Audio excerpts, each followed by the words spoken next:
Yeah, I was looking at apartments recently, and it's a lot like going on a first date. You know, you hope the pictures add up, and you know, at first you're like, this is pretty good, and then you're like, oh man, whoever was here before me did some real irreversible damage.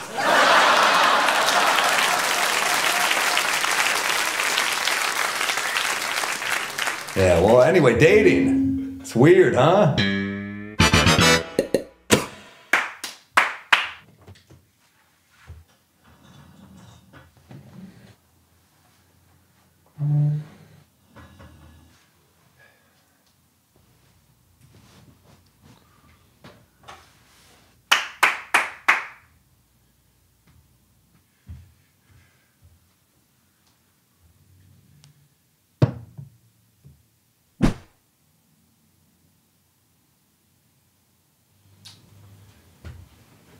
You know the drill, right? Ooh. Hey. Oh, it's my favorite, dude. Yeah? It's my fucking favorite. You a Bodega Cat head? You know, I'm not much of a drinker. No. I recently found out about it, and I'm just drunk all the time now. I'm so happy. That makes me feel so good. That makes me feel so good. Sam. The smooth, rock old taste of Bodega Cat. The best cat you've ever had. Wait, let me try it again. Was that not the right voice? You want more like upbeat? Bodega Cat. The smooth, sultry taste of the sweetest whiskey you've ever had. Bodega Cat whiskey. It's really, really nice. Is that okay? How was that?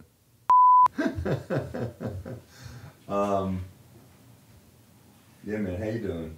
We'll talk in a second. Oh, sure. You want a coffee? I'd love a coffee. That'd be great. Go get coffee.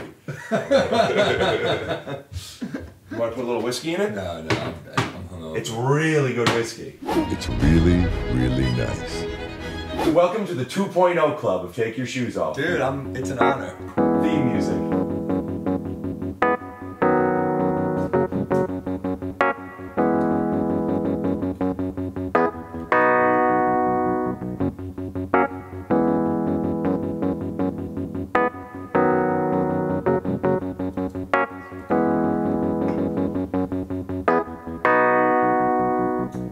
Scoot doo, blabbity blue, scoop dee. Oh yeah! For the people at home, I just woke up and then Sam texted me 15 minutes before he needed to get here, which, by the way, You just woke awesome. up at 11:45 in LA. Like that's and boy are my arms tired. that's. Oh, I'm tired. Yeah, no, listen. 11:45 LA is crazy. That New York, it's understandable. I But work late, dude. do you? Yeah. I'm up late here. It's just my way to be up late. You're saying you are up late. I was up late too. What I'm time? a little hungover. What time do you go to bed? 4. Yeah. I mean, you were up. I mean, by the way, 15 minutes early. You're either 15 minutes early or 15 minutes late. I Uber everywhere. I want to swipe back to when I walked you in. Yeah. When you're like, you're the 20 minutes early or you're 20 minutes late. And I'm like, save it for the podcast. And you did. Did I? I said that twice. Well, I you didn't said it remember- outside. Oh, did I? And I said as a joke, save it for the podcast. Oh, we should reshoot that. Maybe. Yeah. I do want to put the AC on because I wasn't ready when you got Sure. here. No, I feel terrible. No, No, it's, being punctual, it's what a prick I am. do you think it's ruder to show up someplace 20 minutes early or 5 minutes late? That's a good question. I mean, about now it. you're making me feel like an asshole because when I think about it, the early might be a little ruder. You gave it to me good, though. You said, I'm here, no rush. Yeah, I was on the corner and I was like, I had an audiobook in anyway. I was kind of Yeah. like, I'm good on the corner. Also, when you're like in from out of town, which you are, I'm sure you're always exhausted, that also it's like you got a lot going on.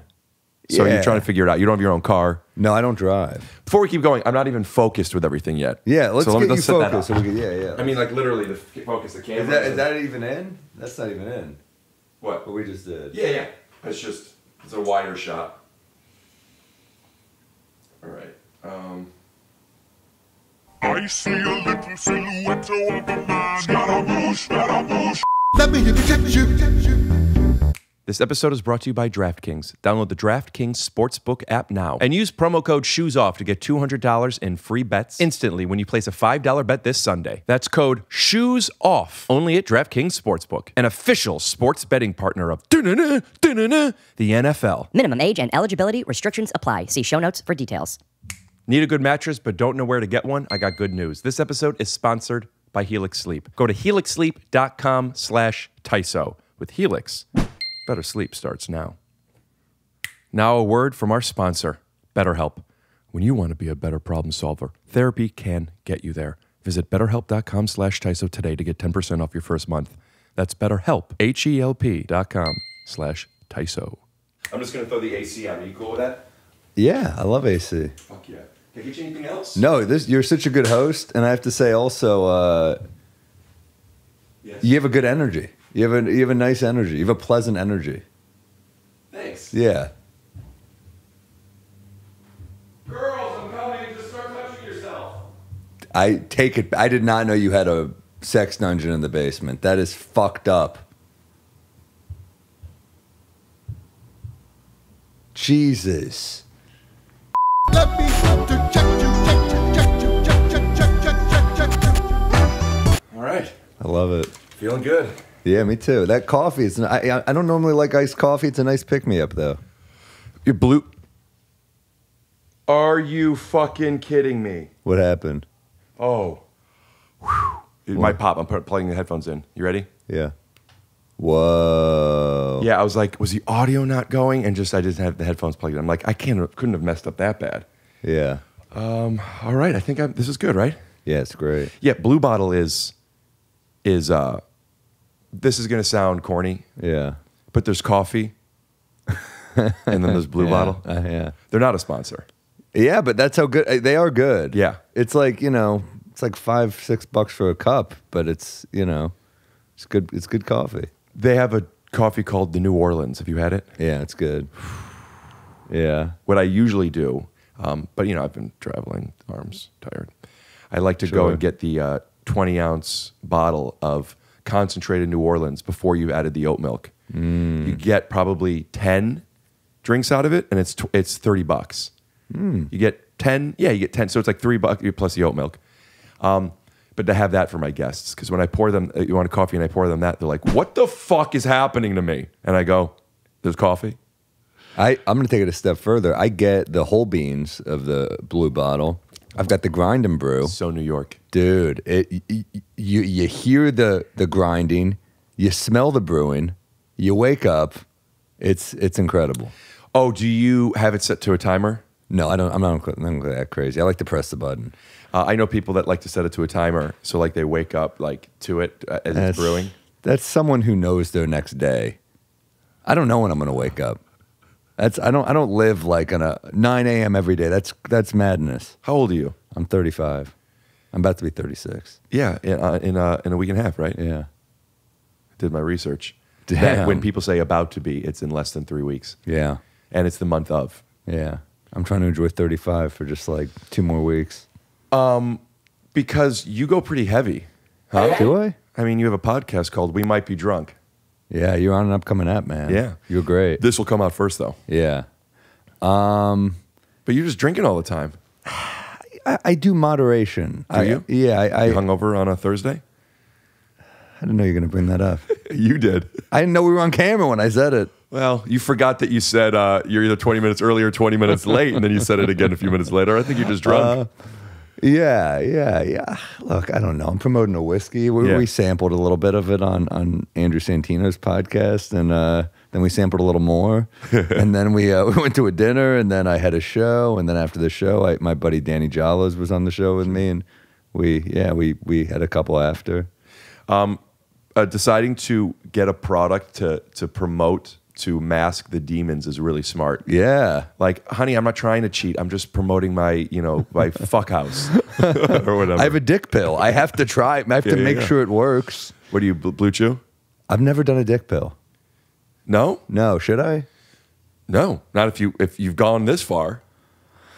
I'm sure I'll need it at some point. I don't know. I also am like not exactly a marathon man to begin with, so I'm like, do I really? Right. I don't know if people take it to last longer, but maybe. Oh, well, oh yeah. I don't know. Well, yeah, but for another round. Like, I feel like you take steroids, you do it at the peak of your career. Like, Barry Bonds was already great. Right. But that's because he was trying to be the best of the best. Right. But at a certain age, some people have to take steroids so they can still play the game. That's true. I might be getting there. I've never tried. I had a guy offer it to me once at the Comedy Cellar. And you fucked him without it? Yeah, he was wonderful. Remember back in the day when that was an insult? When we were like, oh yeah, you fucked that guy? You're like, fuck you, dude. Yeah. It was like, first it was blaming people for farting, and people like, fucking, let me tell you something. I'm the type of guy that if I farted, I'd be the first one to admit it. You know, people like a point of pride. Yeah. And then when we call people gay, it's like, no way, man. And now it's like. Do you remember Doorknob and Safety? Kind of. That you farted and you have to immediately say safety or someone gets to beat the shit out of you. And what was doorknob? Like you say doorknob before they say safety. Oh. And then they're like, shit, where's the doorknob? And people just start stomping you. It was crazy. Man, that is weird because people were getting killed that way. You grew up in a rough area where farts got you killed? I wouldn't say it was a rough area, but yeah, if you farted around the wrong person, you would get curb stomped for sure. Jesus. It was horrible. Of which, when I was in New York, I watched some of American History X, and it's not as funny as I remembered. Yeah. Really not. Dude, I stayed in a nice hotel. That movie bugs me. It's good. It's a good movie. Norton is great. He's great. He's an amazing actor, but the movie bugs me. 5 out-of-shape white guys go to the hood, and they're like, we'll take any of you. And I'm like, yeah, this ain't happening. Ed Norton's like 5'8". He does a reverse like windmill dunk. Yeah, but look at mafia movies and people where they're not all jacked, but there's like some organization behind them. You know, it's the power of the numbers. I don't remember Pesci throwing down a windmill in Goodfellas. Oh, is there a windmill? No, but he does the reverse cradle dunk. Oh, I don't remember. I didn't see it. Ed Norton, yeah. We were like, dude. I do remember them. There's some courtyard basketball stuff. Yeah. But I wanted to say that I was in a nice hotel, and because I wanted to treat myself. I start work next week. Yeah. And I'm doing these New York podcasts, and I took a bath, and I ordered room service, and I had them bring it in while I was still in the bath. Wow. And then left, and then I checked, make sure. And then I got out, and the robe. You're in the bath? In the bath. So you left the door open? I had a suite. I mean. So there's a little, door's open, but there's a turn. So oh I my can't God. see in. Oh, so you just say, hey, leave it there. I called him when I ordered. I said, if I'm not out of the bath, would you just call on your way up and I'm leaving it unlocked. Would you bring it in? By the way, like that sounds like a Me Too waiting to happen right there. That's like I feel like up Stephanie, by the way, huh? Make sure it's a woman who delivers it. The blonde one. And I got out in slippers, robe, sitting in this room watching American History X, eating salmon on the white table. I just felt like I didn't say it out loud, but I did think, good for me. American History X is the funniest movie to like. It was on. I'm gonna have some salmon and watch the most violent. I ordered hateful, the salmon before I knew what I was gonna watch. Just Ed Norton calling Elliot Gould a Jew. He's like, you fucking Jew, and you're like, this is what is this? A mustard vinaigrette? This is nice. I had a good time in New York, and I love that we were able to meet up. That was fun. It was the first time I've seen you since we potted. Yeah. And John Michael, shout out to John Michael who edits this. Hey, John Michael. He asked me last night because I told him you were coming over. He's like, it was first a global, like, how does podcasting work? Like, you become friends with these people, or like, is it just a thing? And I'm like, because I remember I felt when we did our first pod that it was a good podcast and nothing. It was just a good podcast, whatever. And then there was a moment, at least for me, where I just felt connected. Yeah. And from then on, I'm like, I fucking like this guy. Yeah, I felt the same way. I think we were both in a tough place in our lives, and I think it was like instant, like wounded connection. But I felt and maybe projected that the first half of the podcast, it was like, I don't know. It wouldn't have mattered if it wasn't a podcast. I'm like, that connection that happened didn't happen until like halfway through for me. So I'm like, oh, was I being boring? And people loved the episode. Really? Got great comments, did very well. Good. But I just, when it was over, I'm like, fucking, I have a new friend. Yeah. No, I felt, and you were very checked in. Like you sent me texts all the time afterwards, and vice versa. I feel like we kind of, we were going through it a little bit. Yeah, we're going through it. That's all right. But I still, probably still We could ups and downs, we but- could smell the the pain on both of us, I think, and it was like, all right, let's check in on this person. And we've both podcasted enough to where like we don't feel the need to necessarily put on a facade. No, So instead, we're just sitting there. At least that's how I felt. you don't see a lot of Jewish men faking it. You don't see a lot of like the strong, silent type walking around like I'm all right. You know, no, we're like no, we're going to tell you we're annoyed. That's kind of culturally how we are. We didn't learn that you're not supposed to do that. That's how I talked to my mom. I was on the phone with her the other day. I was like, "Oh, this happened." And my mom's like, "Oh, you think you had it bad?" It's like it's Jewish Tai Chi. She takes my negative energy and she transfers it. Well, I've once said that I feel like complaining is a Jewish love language. Yeah, Because it's also a form of connection. of course. But some people could just think you're a fucking downer. Well, if they don't know, I remember I recommended a movie to a friend once, and he's not a Jew. He's like a repressed, Irish Catholic. Or they hate movies. Well, it was just Jews complaining. I'm like, no, that's Woody Allen. Yeah. that's what they do. Yeah. But no, that's how we communicate. It's like 20 straight minutes of like, can you believe this? Can you believe this? And then at the end, you're like, but life is good. Yeah. That's how you talk. Yeah. When I did your podcast, I had suggested to you about these peppermint pills. Did you get them yet? I haven't, but I also haven't taken Pepto. Okay. I tried to get them at a CVS. I'm going to give you some to go. So Really? Like you go to a doctor, they give you a sample. Pepto is in my rider, like in my contract. Stop with the Pepto. Okay, I'm going to ask for peppermint pills instead. It's people will, if they've never worked with me and they see that, they're like, why is there Pepto in the green room? And I'm like, it's in my contract. There has to Is be. it part of that a joke or is that real? No, I'm on the road every week, so I just get, sometimes you get that traveler's. Don't you? But no, you don't. No. Don't you think that's a you thing? Probably. Yeah, I mean, you're just drinking and doing stuff, Maybe. But you look like you're taking care of yourself. Do I really? Yeah, you don't look like you're in the gym all the time, but you look like, for 35, you look like, this doesn't look like a guy who has substance problems. Thank you. Yeah, I mean, I'm in the gym, but it's like the elliptical, I'm listening to You're the Best Around, Karate Kid music. I know what You're the Best Around is. Yeah, I'm listening to. Hey everyone, I'm John Hurwitz, writer and director of the Harold and Kumar movies, American Reunion, and the new smash hit Cobra Kai. Wait, hold on. And I had an amazing sit down with my pal Rick Glassman. Is that your name? That you'd be stupid not to listen to. On YouTube Premium, if you want to be. I'm pumped to see I Am Phenomenal. Thank you. It just came out by the time this is on. Nice. So check it out on YouTube. Yeah, I love that. I love the premise, and it looks great, man. You got the nice rotation on the jump shot, man. I see you got it's great. Your little Andrei Kirilenko with I don't know. No, you take it seriously. I love that, dude. Basketball's the fucking best. That's where we connected. Well, I mean, I really was. I wanted you. Once I'm friends with someone, I'm rooting for them, 100%. And I feel like we became friends that day. Yeah, and I remember walking you out to your car, and I remember just being like, "Do you want to?" I feel like, "Do you want to just sleep over?" Dude, I was like, yes. So I'm like, I'm rooting for you. I remember you told me you were auditioning for that. I was like, I hope he gets the part. I know he can play. I know he takes it seriously. Probably not even. I don't even know if they watched it. I know, but that's how I am. Like, if once we become friends, I'm rooting for you. So. Yeah, I was like mad when I heard that part went to someone else.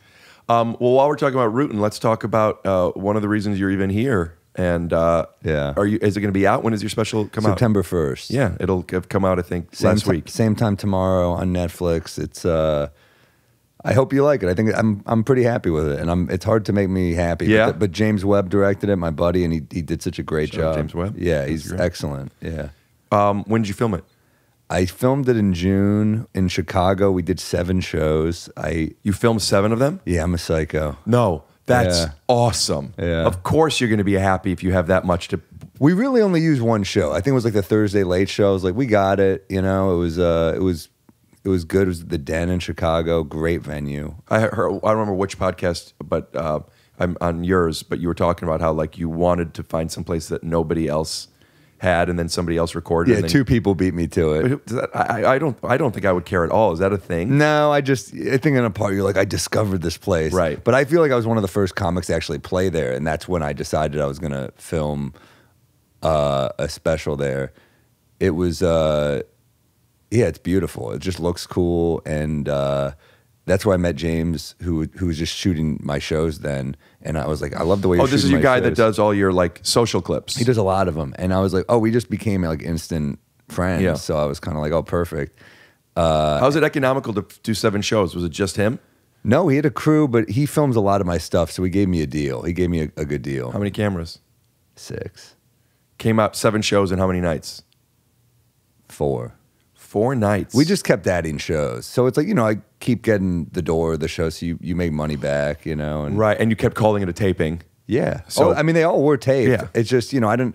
Same outfit, obviously. Then, yeah, right? you got to wear the same outfit for the same How'd shirt. you keep your facial hair exactly the same shadow? My agent, Gab, her boyfriend Dan Perry is a hair and makeup guy. So groomed you before each one? Yeah, he groomed me. He groomed a lot of people. I heard. That's great. So he's got Epstein's business. flight logs. That guy was on him. Wait, really? No, of course not. No, Oh, he's a great guy. I don't know why I said that. I was going for what, dude? I was going for a joke. Well, I got a news flash for you. Here at the Take Your Shoes Off podcast, we love it when you go for the joke. Fuck yeah, dude. Epstein's flight logs. That guy was on them.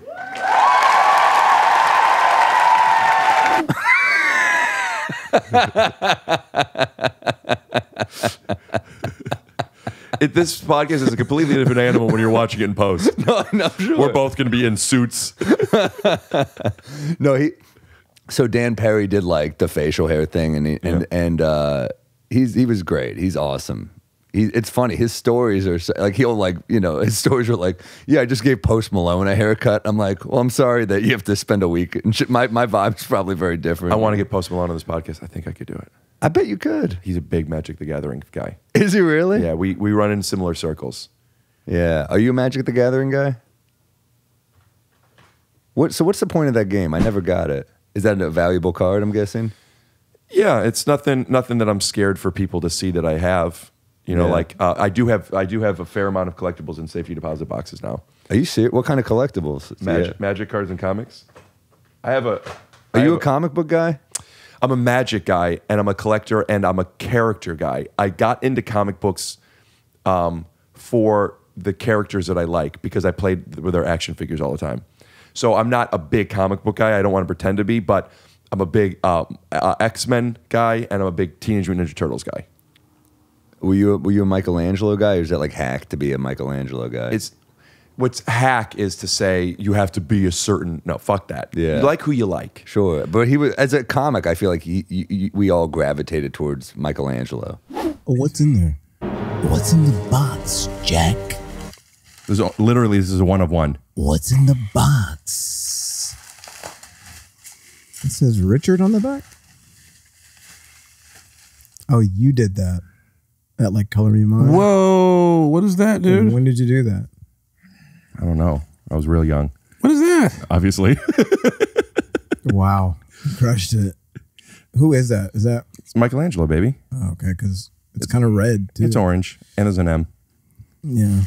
Maybe I could argue why I get that, and maybe, but I also would be forcing it. I just loved the Turtles. As a kid, it was like my favorite. I remember watching it. Didn't they make a new one that sucked though? They just came out with a new one that I'm excited to see. Actually, Ben Schwartz is, I think, the voice of Leonardo. Oh wow! I don't know if it's. I mean, they've done so many incarnations. My romantic version of the Turtles is the cartoons from the '90s. Sure. I don't know how all the other ones are. I've seen them come and go. But I'm a fan of. Like I don't watch wrestling anymore. Did you watch wrestling growing up though? As a kid, yeah. Me too. Who was your guy? Undertaker. Yeah. Yeah. Macho Man. Yeah. I love Macho Man, dude. You started younger than me then. Well, I watched. That was like my big thing. If my family went to Blockbuster, they'd let me get like a WrestleMania, like an old. So you weren't WrestleMania. watching them live, right? Sometimes I did, but I just was like, Macho Man's so cool. He was cool. But I watched a documentary on Undertaker recently, and I don't watch it anymore. And I was still like, I'm not a fan of this anymore because it was showing. I didn't realize this. He just retired not too long ago. He went into his mid to late 40s. He run 20 WrestleManias in a row. Yeah. I didn't realize how long. Did he win the last one or no? He lost the last one. There's a lot of controversy about that. Who'd he lose to? I don't remember. But all the people he's wrestling, I don't know who these people are anymore. Like the Turtles, I'm saying. Like I don't know these new generations, but still, because there's a nostalgia factor, I was like, this is awesome. Yeah. You know, even though I didn't know who most of these people were. I want to talk more about the special though. Sure. So you did that Letterman thing too. Yeah. I didn't watch it. I saw the clips of it. Yeah. And at first I'm like, funny edit. Yeah. Because I thought it was fake. Oh, really? Because like, what the fuck is he doing? Yeah. And then I saw, maybe I did, I don't remember. I don't know if you, because I saw minutes of it. Did you post it? It doesn't matter. I posted a couple longer clips. Then yes. Yeah. I saw, and then I was like, oh, this is fucking cool that one, that Letterman's doing this. And two, that because you were talking about doing the rooftop show. Yeah. How did you get that call? Was it because cross promotion because you have a Netflix special? No, I didn't have the special yet with them. I think they were just I'd never been on Netflix, and they were kind of like, oh, he'd be good for this, you know, Letterman. And my agent was like, do you want to talk to David Letterman? I was like, nah, I'm busy. I don't Did you ever do Letterman, or are you too young? No, I never did it. But a few of my friends did it. Joe List did it. Sean Donnelly did it. But you know, I never did it. I always wanted to. Get a little closer. It's like pointing above you. Right here. Ooh. Oh fuck. You guys hear that? Oh. Yeah. No, I never did it. I always wanted to, and but it was tough to get on. You know, I remember guys like Nick Griffin. I don't know if you know him. He used to have the best Letterman sets. He would just they're all on YouTube. He's phenomenal. I'm phenomenal. I got big balls. But no, it was crazy. Yeah, Letterman was so cool. I remember going. He talked to every guest backstage. He was like, "Come, like, say what's up before." By every guest, you're saying that you taped a whole bunch of them.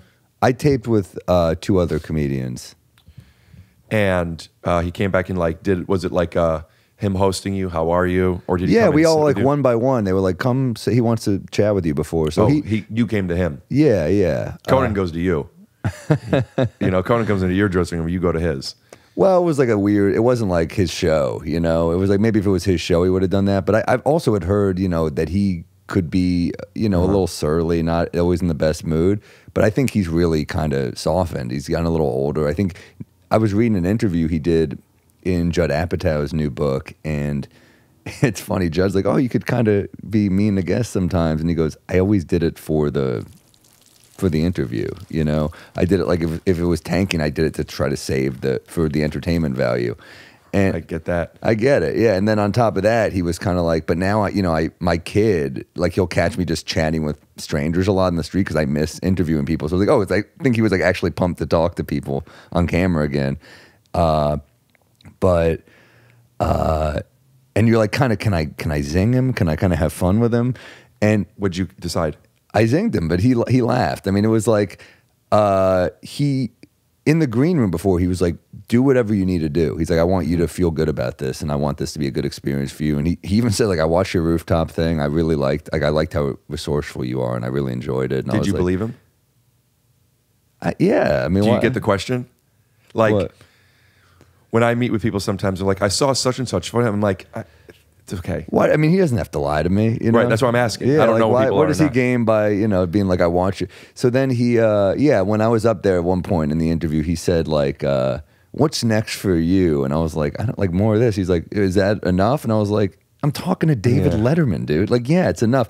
And then I said, where are you going to be in 5 years? You know, like you went from Barack Obama to me, and in like 2 years, you're going to be talking to like a homeless guy. And he goes, if I'm talking to anyone, I'll be happy. You know, that's a nice, relaxed. It was like a nice conversation. moment. Yeah. I also want to acknowledge that I'm sorry if it seemed like a put down when I'm like, did you believe him? As if that wouldn't be true. No, That's it didn't more, feel like a put down. It's just, I know what you mean. People like, I watched this. like when people are like, yeah. hey, good set. It's like, it's okay.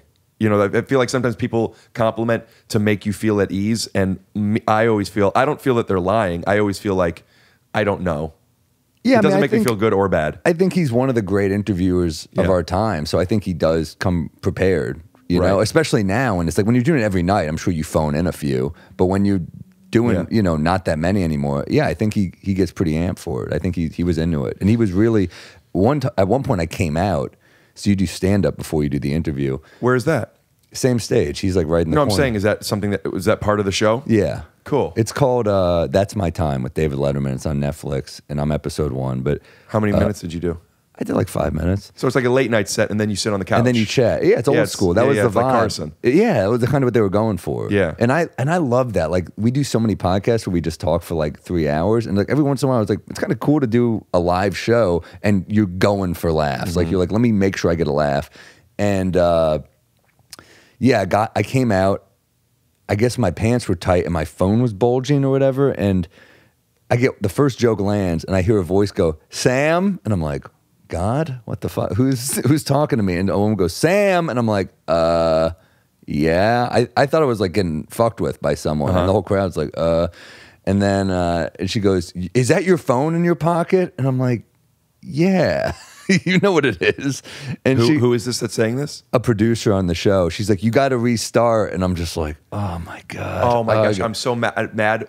Also, I would say, it's okay, leave it in, leave this in. That's funny. It's also... you have to do the same joke again in front of the crowd that already heard it?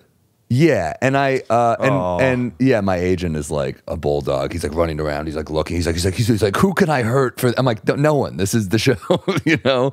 And then I go back, and Dave like is joking around. He's like, you piece of shit, get off stage. And then he grabs me and he's like, I'm so sorry. And I was like, it's all right. Could you ask him for that footage? That's a great social clip. Well, it was a cool moment because I was riffing on it for a while up there and like having fun with it. And I think he was like.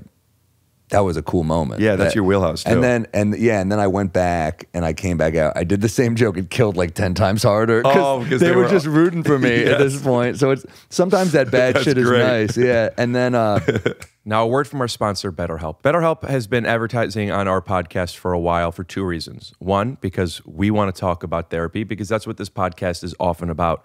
And 2, because they are really wanting to get the word out there about how great they are. The reason is it's tough to find a therapist. That's where BetterHelp comes in. It can be tough to train your brain to stay in problem-solving mode when faced with challenges in life. A therapist can help you become a better problem solver, making it easier to accomplish your goals, no matter how big or small. And that's a good one because a lot of times people think, I don't have these big problems, at least not consciously, but they add up. You're anxious, you're tired, you're uncomfortable, you don't connect with people. Whatever the thing might be, it could be better. As I've talked about on my podcast all the time, I have learned so much from therapy and better understanding of myself. That's why my podcast is such a smash hit, because I'm able to connect with these people on such a funny level. But also, tell me about your childhood. Wow, we really got to know these people. That's because I am enlightened. Okay. When you want to be a better problem solver, therapy can help you get there. Visit BetterHelp.com/Tyso today to get 10% off your first month. That's BetterHelp.com/Tyso. Are you a betting man or woman? No? Then skip ahead. Yes? Then congratulations, because you just won $1 million. And I'm excited to offer you a great opportunity with DraftKings, which is, of course, to make big bucks with only a $5 bet up front. Download the DraftKings Sportsbook app now and use promo code SHOESOFF to get $200 in free bets instantly when you place a $5 bet this Sunday. Just do it. I mean, if you're not into sports gambling, then obviously don't do it. But if you want to give it a try, 1, it'll help me out because then they'll be like, whoa, Glassman is big in the podcast game and people are really using the promo code. So it would help me. But also, you're making a $5 bet. So I know that's how they get you. They call that a loss leader, I guess. Well, we get them in, we give them a great deal, and then they'll want to stay. If you don't want to stay, then don't stay. But if you love the experience, then do it, and that would be great. But I mean, $200 in free bets instantly when you place a $5 bet. I just go bet on the big game. And don't forget to use code SHOESOFF only at DraftKings Sportsbook, an official sports betting partner of the NFL. Da-na-na, da-na-na. Minimum age and eligibility restrictions apply. See show notes for details. If you know me, you know I like a good night's sleep, and you know I'm a big believer in Helix mattress. Why? Because I sleep on one, and so does my family. Here's the deal. Go online, take the Helix Sleep Quiz. A personalized mattress is shipped straight to your door free of charge for 5 nights risk-free. What? 100 nights risk-free. You don't like it? They'll pick it up from you at no cost, but you'll like it. I could tell you as a user, it is a very good mattress. It's American-made and comes with a 10 or 15-year warranty. And remember, you get to try it out for 100 nights risk-free. I think you already remember that because that big joke I did where it's like, oh, wait a minute, it's 100 nights. I sold that. Helix has been awarded the #1 overall mattress pick by both GQ and Wired magazine, but I guess I could also say, and my father, Steve Glassman. Point being, if you're looking for a mattress, go to helixsleep.com/Tyso for up to $200 off all mattress orders and 2 free pillows. Go to HelixSleep, SLEEP.com/Tyso, because why? With Helix, better sleep starts now. Even after, so we do 2 interviews and they cut the best of together, kind of. Two separate interviews? Yeah, he asked me different questions. I didn't really know he was going to ask me a lot of the questions. But the first time he'd ask this and that. It's funny, Dave is of a different generation. You know, back when he was coming up, I mean, he was a Comedy Store guy in like the early 80s, I guess. But, you know, you got a sitcom, or like now there's a lot of money to be made on the road. I don't think he fully understands that because it's a generational thing. Where he would say things to me in like the dressing room, like, "Can you explain social media to me?" And I'd be like, I've never been asked that. I don't like, like I've never, like, from where do you want me to start, you know? And he's like, I'm just fascinated that you self-produce this stuff, that you put it out. And he's like, and you can make a living. I was like, there's a good living to be made on the road in tickets and stuff like that. And he was very like, it was so foreign to him, you know? But he's, you know, that was what the road was so different for them. There was like not really a middle class in that time for entertainers, and there really is now. Yeah. You were either broke or you were, you know. Yeah, is that because people were still doing big venues then? It's just that there wasn't enough. Not as many comics. So think about how many comics are selling a lot of tickets these days. Yeah, there weren't that many comics then. So I believe you. That makes sense. Yeah. But also, like, entertainment wasn't what it was now. I mean, even look at what basketball players made in the 70s. Yeah. It's just there's a lot of money to be made. But you think they're pissed? You think like they must be pissed. I've thought about that before. Don't you think like Kareem Abdul-Jabbar looks at like a middle of the road player getting like 60 million and is like, dude, come on. Yeah, I've thought about that. I don't know. I'm sure he's doing all right. Is he? I mean, we don't know. I sat in front of him on a plane once, and he was in first class. That's good. Thank God. Can you imagine Kareem and Coach would be the saddest thing on like so many levels? You're like, dude. I just picture Kareem in a middle seat, and you're like, this is fucked up. Yeah, when you hear it at first, you think that somebody said that. It makes more sense that Kareem Abdul-Jabbar is a coach than he would be sitting in one. I told this story in the podcast, and it's really funny, but the very short version is I treated myself coming home from Cleveland to first class, and because extra legroom, and when I got on, the person behind me is Kareem Abdul-Jabbar. And I was like, out of all the people, you know, because you want to recline. Yeah. And like, it's not like it's fucking Kareem Abdul-Jabbar behind you. But I really want to recline. And people kept looking and sneaking pictures, and I saw him seeing it, and it was just invasive.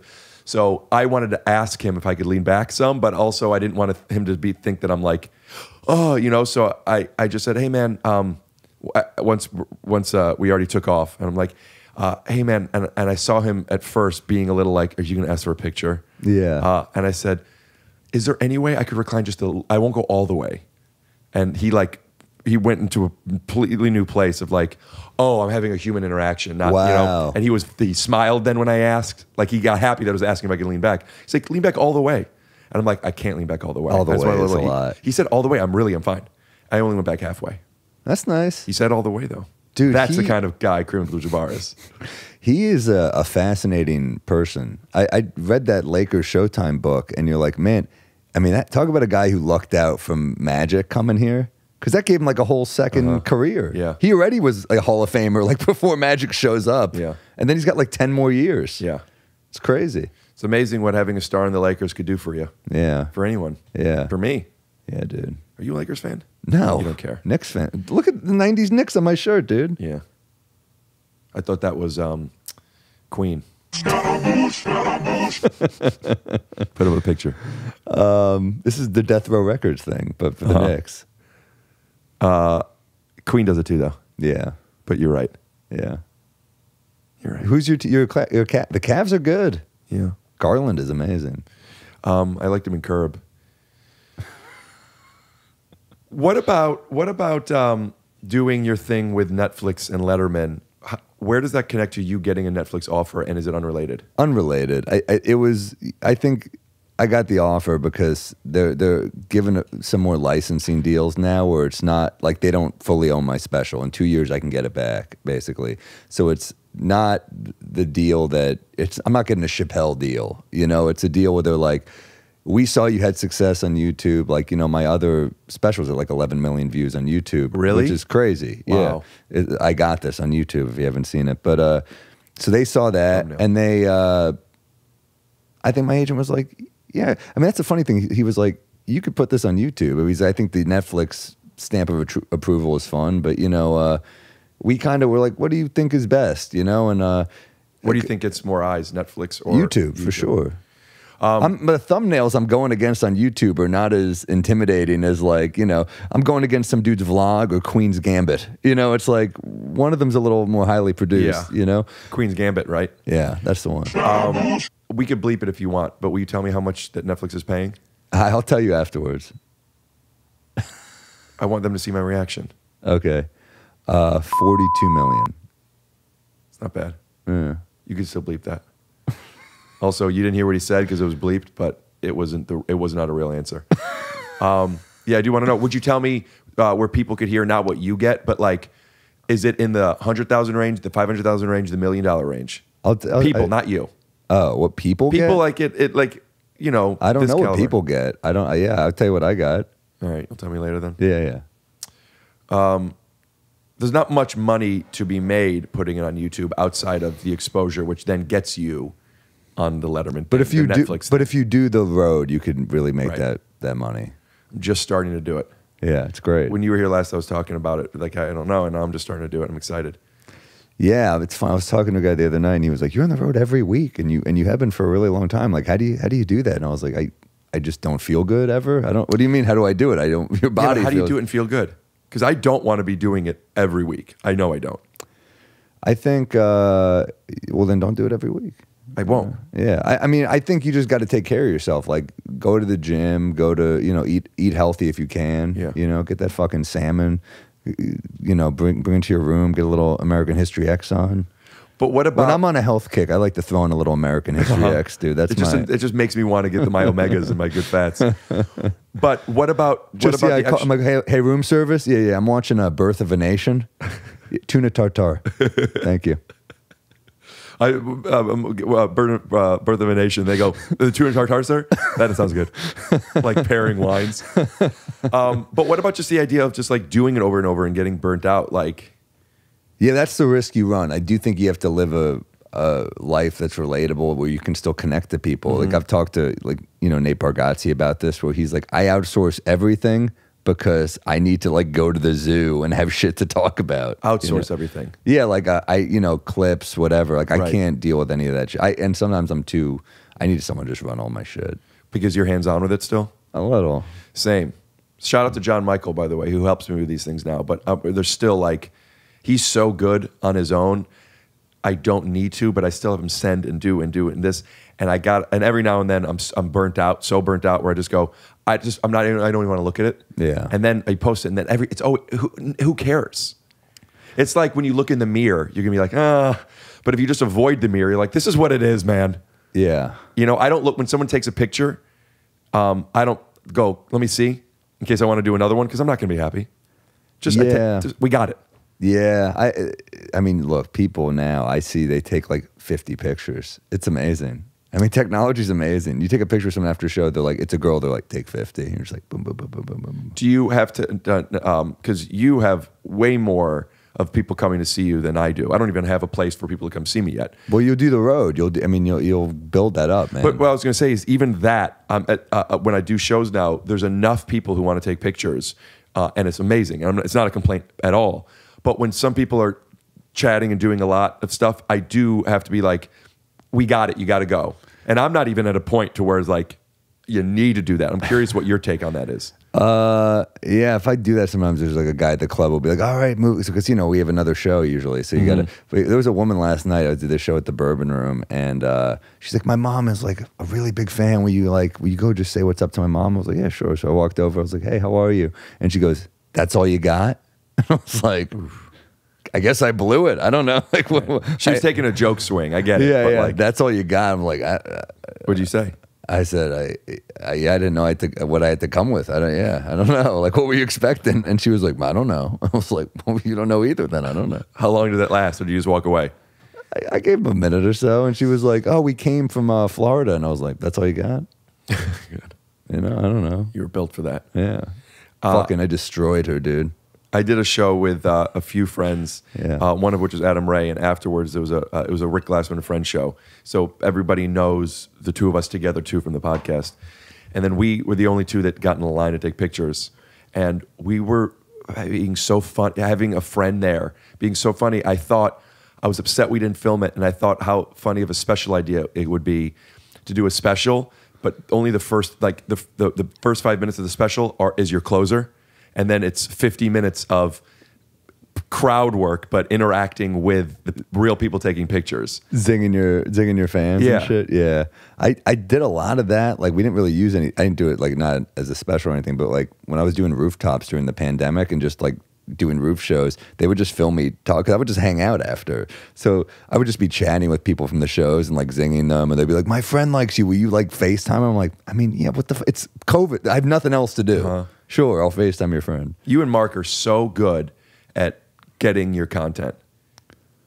I mean, Mark is a machine. I You are think- too, at least from the outside. Thanks, man. I think you just like, I don't love what's needed. These like it's not really why I got into comedy. Like we're doing all these like podcasts now, and like you're fun to talk to. A lot of people are really fun to talk to, but I didn't get into stand up to be like Don Imus. You know what I mean? Like I wanted to be a comic. And now everyone's like on the radio and like.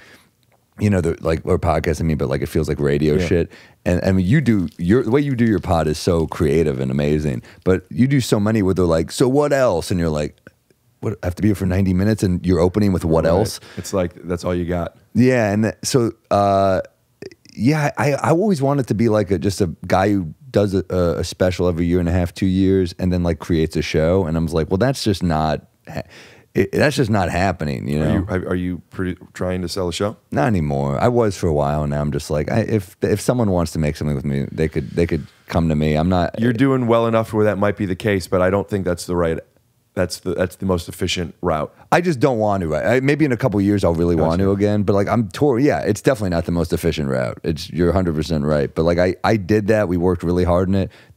I'll only make something if I'm like really into making it. Yeah. Yeah, you're hard and heavy into your stand up and I love getting the specials stand-up. out. Yeah. I'm like haven't quite latched onto the one thing, and I don't know if I ever will, and I don't know if that's even a bad thing. But like I'm writing this thing and the podcast and stand. It's like I like this pod is going to be big.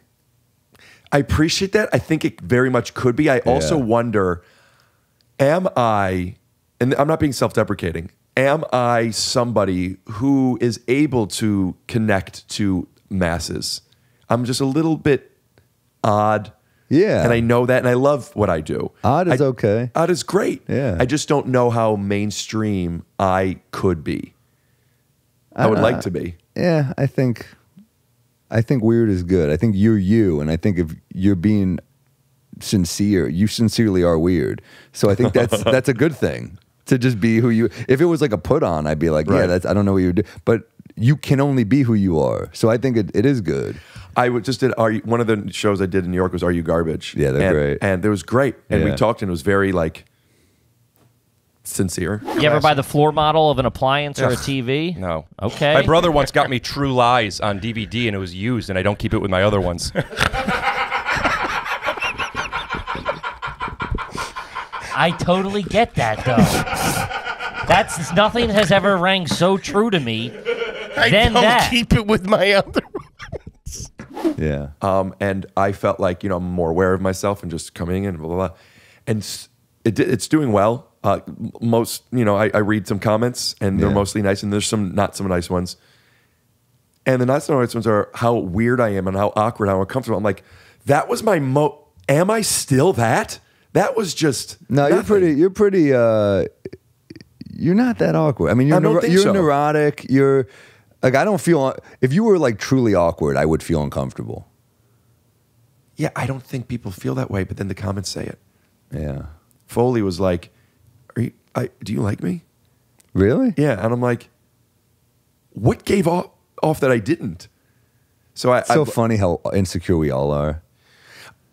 His being, I don't blame. Maybe he is. I don't know him that well. By the way, Kevin and him, I liked them. I never met him. I like them so much. They're so nice. Yeah, and They're awesome. and they're amazing together. And it's they're like, even the intro that they did, it was just very like in the pocket. They're very, very good together. Yeah. But there were some comments that looked like Rick didn't like him, and I was like, so it wasn't on him. I was like, what am I doing? Anyway. It's you have to be cautious of so much when you do this, where you're like, I want to be funny, I want to have an interesting conversation.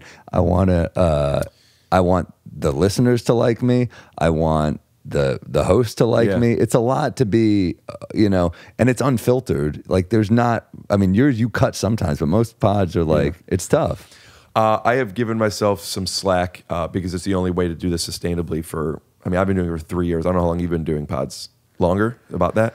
I've done so many. I've done so many. Weekly. Weekly? I mean, yeah, the one with Mark is, we've been doing pretty, not even 3, that's pretty new, that pod.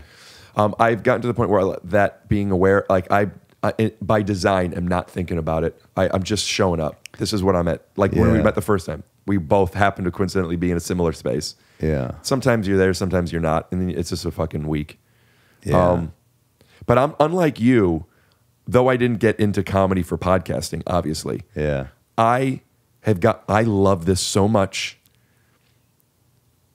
I would never have a 2-hour conversation with you. Not that I wouldn't with you. With anybody. There's like 3 people in my life I've had 2-hour conversations with. Yeah. And now I'm having it with people all the time. Eric Griffin and Adam Ray have become like best friends of mine. I've always been friends with them. But because we like podcast together and we've done this so much, I'm just so close to people now. Yeah. And I'm just really grateful for this podcast for that, because I'm not the most social person. I'm not going out. It's forced time off your phone. Mm-hmm. Isn't that good? It's with a person too, not just watching TV. Yeah, no, you have to be engaged. It's like podcasting is like it's hurting our ADD and it's saving our ADD. How hurting it? Well, if you're just always watching podcasts, because I feel like a lot of people just throw these on in the background, like while they work. Right. And I'm like, I do that all the time with stuff. Like I'll have just like a game on. I'm like, I'll put the game on while I write. And I'm like, am I really writing? Well, are you? Does it get in your way? A little. Commercial breaks, I'll get a zing in, But. You should just turn on like an advertising network. It's just I have commercials on in the back. Commercials is because you're writing jokes about commercials, right? Do you like commercials? Yeah. If you're looking for just the right flooring, you need choices. And at Marshall Carpet One, you'll find thousands of choices, including carpet, hardwood, rugs, and luxury vinyl. So make the right choice and visit Marshall Carpet One and Rug Gallery. And we promise, with more than 50 years as a family-owned business, we've got you covered!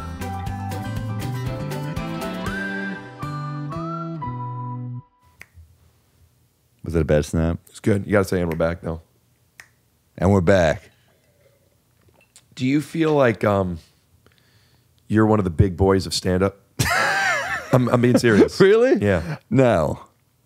I was at the Improv last night and I saw Seinfeld. Oh, and nice. not that I forgot that Seinfeld exists, but I did forget that like what the top. Oh, right. Like it's not Tom Segura. I was there like 2 nights ago, and he was supposed to be there, and he canceled. Cool. Yeah, that was not as good a story. But there's like, but everyone was so bummed. They were like, Seinfeld was supposed to be. Yeah, here. he was a pop-in, so they didn't even know he was coming. But there's like our generation relatively, and then there's like kings and legends. Yeah. But like out of our pocket, you're at least from the outside, it feels like, oh, you're one of the guys now. Thank you. Do you feel that? No. Do you feel that at all? Do you feel like you're on your way to that? You have to feel something. I feel like life is better than it was, but it's hard to focus. It's hard for me to feel the good. It's something I very much have to work on. I'm not as good at just being like, I think once you feel that, you let in a little bit, but once you feel it too much, you're like, I don't ever want to lose connection to like just that hint of self-loathing that keeps you humble. I think I'm very conscious of like, not letting too much of that in. There's a difference between taking the wins / being happy versus being completely satisfied. You don't have to be satisfied and done. Yeah, I'm definitely not. I think it's hard to keep doing specials and feeling satisfied because you really hate your new shit. You're mad that you're doing too much of your old shit. I feel all right. I feel like, you know, life is good, and I'm happy as hell to be working. Like, I'm really glad that my schedule's full, and I can work where I want to work, and like it feels cool that I'm here for a wedding, and I could just like text my agent and be like, hey, can you get me a couple like small, you know, theater-y type gigs? And she's like, I'm on it, and I'm like, I can just work. Like, I love that, you know. That's cool. Small theater-y things with that quick of a turnaround. Yeah, and they sold out. I was like, that's great. Like, I love that. What does it feel like when you sell out and you walk into a venue, and I'm not talking about the money, I'm talking about that every one of these people came to see you. Has the novelty worn off? Is there a certain pride? Are you still like feeling you don't deserve it? What is I the feel feeling? like I have to give them a really good show because I don't take it for granted. So I feel like I have to like, and that's tough to balance with, you know, because the process is to get the new stuff in there. So if I do too much old stuff, I'm like, well, I'm getting them a good show, but I need to give them a good show the next time I'm in Buffalo, New York too. So do you set expectation at all? Do you say, hey, I'm trying stuff out? Yeah, and they get it. They're comedy podcasts have made these audiences so sophisticated, you know, where they, so I'll say, I'll do like, you know, a good 40 minutes or so. And then I'm like, hey, can I do new stuff? And they're like, yeah. I'm like, because I want to do new stuff next time I'm here. So you don't see the same show. And they're like, they're supportive. Yeah, they're good. And bombing can be funny. If you bomb a new joke, it can be funny. Yeah. If it doesn't make you feel bad about yourself, then you're still in a great energy. Yeah. No, I keep good energy around. Like I very much feel your energy being good. Like it's nice to walk into a room and you have like an energy about you that's like that feels positive. Yeah, you said that and I didn't clock it. But when you said it, I did feel like, oh, thanks. Yeah, I think that I have that. Well, there's so many people that just like, they're just energy. They're just like, you see them and they're just like a fucking drain. And you got to minimize those interactions. You know the people I'm talking about, where they're like, how are you? And you're like, I'm good. And they're like, yeah. And you're like, what are you doing to me? What was that? That's them wanting to connect. That's them, yeah. But there are some people that like, I'm not saying fake it, but I'm saying there's some people that are never in a good mood ever. And you're like, I gotta, this is like a every once in a while friend. But where does that differ from you talking about people in the Jewish culture who are just always fetching and complaining? And because I think there's a light at the end of that. Right. I think when they're complaining at the end, they're like, but life is good. And that person's not giving you even that. Right. I think the complaining is fine. I mean, that's like how we connect. But I think there's got to be like, but things are okay. And I'm like, and I am grateful, you know? Yeah. Also, there's craft in complaining. Yeah. You know, some people are their funniest and most likable. Oh my God. Like, you know the comedian Joe DeRosa? Yes. He complains so much and he's so funny. Like, he makes me laugh so hard. He is just always in kind of a cranky mood, but he is like an artistic whiner. It is beautiful. Like, there's a clip of him getting mad at someone on a podcast, and he gets so mad that he pulls his back out. And he's like, fuck my back. And I'm like, there's nothing funnier than watching a grown man get so angry that he injures himself. Why do we like that? Because we could see that happening to us? It's comic. It's insane. It's like that you worked yourself up to the point that you physically can't move. I don't know why it's funny to me. There's something likable too about seeing people in the shit. Yeah. You know, so like if they could be in the shit with class, yeah, you know, or with humor, it's like, I wouldn't mind being in the shit with this guy. Also, I want that to rub off on, like, you know, Brent Morin? I forget. I probably asked you this last time. I don't know him. I know who he is. One of his comedy superpowers is being able to, if it's for the joke, almost have literally remove all ego. And just, I don't know how to explain it. He's just, he does comedy falls and just talking about how he doesn't like the way he looks, which I know he means so much. And there's nothing funnier. He got hair surgery recently. Hair surgery? Yeah. What does that even mean? congratulations on being 35 and not even knowing what that is. But just hair, like get some hair. I mean, dude, you have the most full head of hair. What are you talking I'm still very aware of it. Okay. I'm always scared of it. It just What is that like? Is that like the in here, like front in the front? It gives you a fuller. Okay, Take I know the what hair that from the is. back. Yeah. Mark this. I'm going to send to Brent to make sure he's okay. But I did this another time, and he said it was because he already talks about this on his podcast. So I know he doesn't care. But it's somebody else's business. We'll clip this. We'll send this to Brent. But now that he started talking about his hair surgery, it's unbelievable how funny he is, and it's also, I know, what was and maybe is his biggest insecurity, and to be able to like talk about something that makes you cry, or like keeps you up, or he doesn't call it getting ready, he calls it building his hair. He's like, I gotta build my hair, and he's like an hour before It's like Build-A-Bear, but it's build a hair. Yeah, at least that's what it was before. Yeah. He looks great now. Not that he didn't before. Whatever, who gives a fuck? But just I'm just always been so attracted to people who could have, instead of feeling shame of their insecurities, accepting them. Sure. You're still insecure. It still sucks. Yeah. But like, this is human. This is life. And this hurts. and having the tools to be able to make that funny, I think also is great in being able to accept it for yourself. It's empowering. Yeah. You're in control. I always hated people, like, you ever do a self-deprecating joke on stage and the audience is like, they're like, ha ha, and you're like, no, I'm aware of it.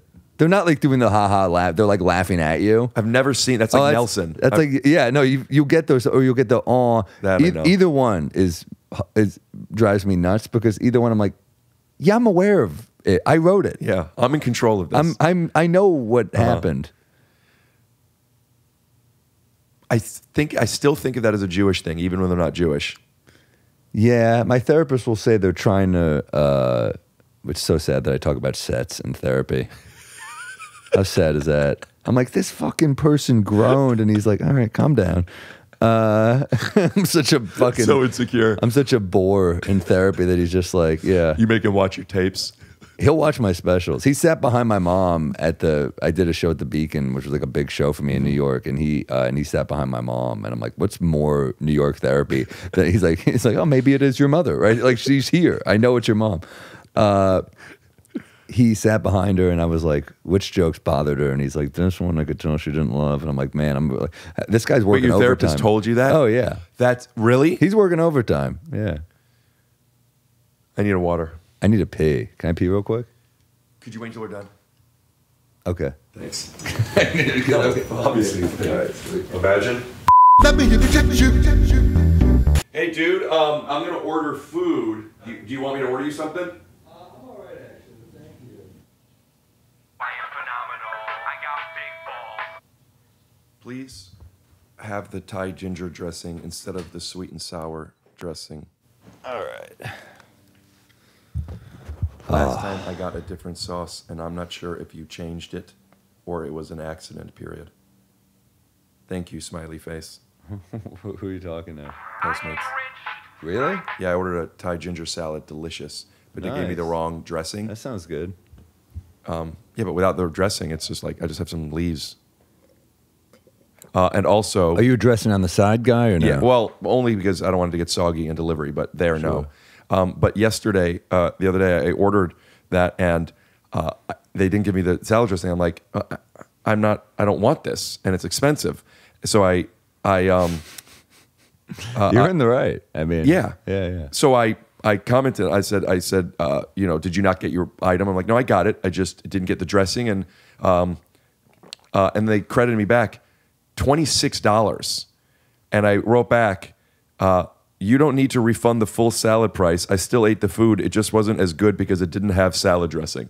You're so honest. I just felt bad. And I also don't know, is Postmates eating this? Well, it's tough. You did the Jewy complain move, but then they were too nice back, and I think you wanted them to be like half nice back. I wanted them to make me feel okay that I didn't waste my money, but I didn't want them to have to refund the whole thing. But if it's Postmates, which is Uber, I'm fine with it. Fuck 'em. But if it comes out of the restaurant, I'd feel really bad. Of course. And I actually should ask them. But I'm almost done. I'm still typing this order in. You know, are we on camera right now? Yeah. You know, I definitely, I don't like to complain, but Really? Well, to my friends, I'll complain, but like to companies, I do feel weird. Like I was pick on my a battles. I was on a flight, and my TV. I'm like, oh, my TV doesn't work. It was like a 6-hour flight, and they were like, oh, we'll give you a bunch of miles, and I was like, oh, like I wasn't gonna be like, give me miles. My TV doesn't work, but they offered it. I was like, all right. When I'm on a flight that is at least, you know, like a cross country flight, if not international, which I do often. Yeah, dude. And the TV's not working, give me all of my money back. Really? This is fucking insane. This is insane. But they still got you there. Okay, if I go to a restaurant and I order soup, but they're out of spoons, it's like, yeah, okay, I still have my soup, but I wouldn't have done this if I knew that. I would have gone to a restaurant that has spoons. Give me a TV. Hey, man. Hey. I'm with you. I mean, full refund's tough because they got you there, but yeah, no, yeah, not really. But I am like, when I'm heated in that moment, it's like, give me a full refund and let me fly for free for the next year. Because sitting there without a TV for 10 hours, yeah, I was. It doesn't matter who gives a shit. I give a shit, dude. Well, I was on a flight and blah blah blah. And who cares? And the TV wasn't working. They figured it out, and I complained. When COVID happened, that's almost as good as my story about Jerry not dropping in. How about that story I told earlier? I remember. I fucking really hate myself. It wasn't for a that one. story. It was an anecdote. It was a bad anecdote. You got to give yourself the benefit of the doubt on an anecdote. Yeah. Because I wish I could give you a refund on that story. No, because that offered me, oh, Jerry must be in town a lot now. It offered me something. All right. I don't know what I was going to say. I bet Jerry sends shit back a lot. I bet you he doesn't. I'll You tell don't you think- why. Because I think him talking about with whoever it was, Galifianakis or somebody, he was like in Comedians in Cars getting coffee. He said, does it bother you people take pictures? And he goes, what do I care? Jerry said Yeah, he that? goes, I don't care. He goes, let them take a picture. He's like, yeah, but it's invasive. He's like, how's it invasive? They take the picture. I don't care. And I don't buy that he really feels that way. I do. I was surprised to hear it, but when he said it, I bought it. And it's like, I bet you that's how he lives his life. He looks amazing. He looks like he's not stressed, which must mean he's not stressed. So I don't think things stress him out. I think he made a choice. Maybe because he got such success acknowledging these things that they're almost like good now, you know? I think it's day to day. I think some days he feels that way, and I think other days he's probably like, you gonna take a picture while I'm in line? Like I'm sure that there's that Jerry too. I could visualize that, but that's Yeah. not what he said. And why would he lie? Because I think comics do that a lot. I think comics are contrarians, and I think in that moment he was like, "Why do I care?" Like it's comics. A lot of people improv is like yes and stand up is like actually. I think it was Taron Killam. We were doing stuff, and he was like something about yes and or no but. I don't remember. We'll swipe to it. Hey, have you ever wanted to try improv? Then come to Rick Glassman's School for Improv, where you'll learn the 3 big rules. Never say no, always yes and occasionally say stop, wait, how about? So what you're This doing is Rick Glassman's Improv School, brought to you by Sealy Posturepedic. Helix Sleep, and that's Helix Sleep, helixsleep.com/Tyso for up to $200 off all mattress orders. The way you were making fun of me legitimately made me mad. Okay. And I don't. Okay. Oh yeah. Yeah, that's what I was talking That's about. what we're talking about. Yeah. I'm feeling like when I got up to order food, I moved, and I'm thinking I'm out of focus. Are you? So let me do it again real quick. Not doing a bit. Oh, really? No, not doing a bit. Let me introduce you. Netflix special, dude. What's it called? Same time tomorrow. Netflix, same time tomorrow. Came out last week. Make sure you check it out.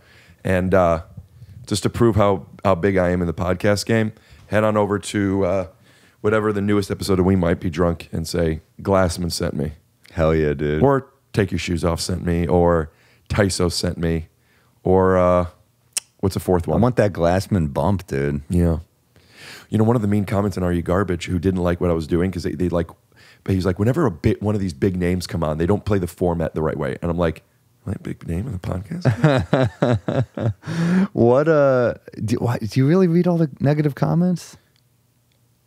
I mean, to call them negative comments is I'm searching for them. So no. Yeah, I read I used to read all the comments. Now I don't because there's too many. But on some level, you're looking for the bad one, No, aren't you? not at all. No? You're expecting just praise? No. So originally it was fun, right? Because it's like, ooh, nice stuff. People are coming. You want to see what it is. Right. Then I found something in it. Two things. I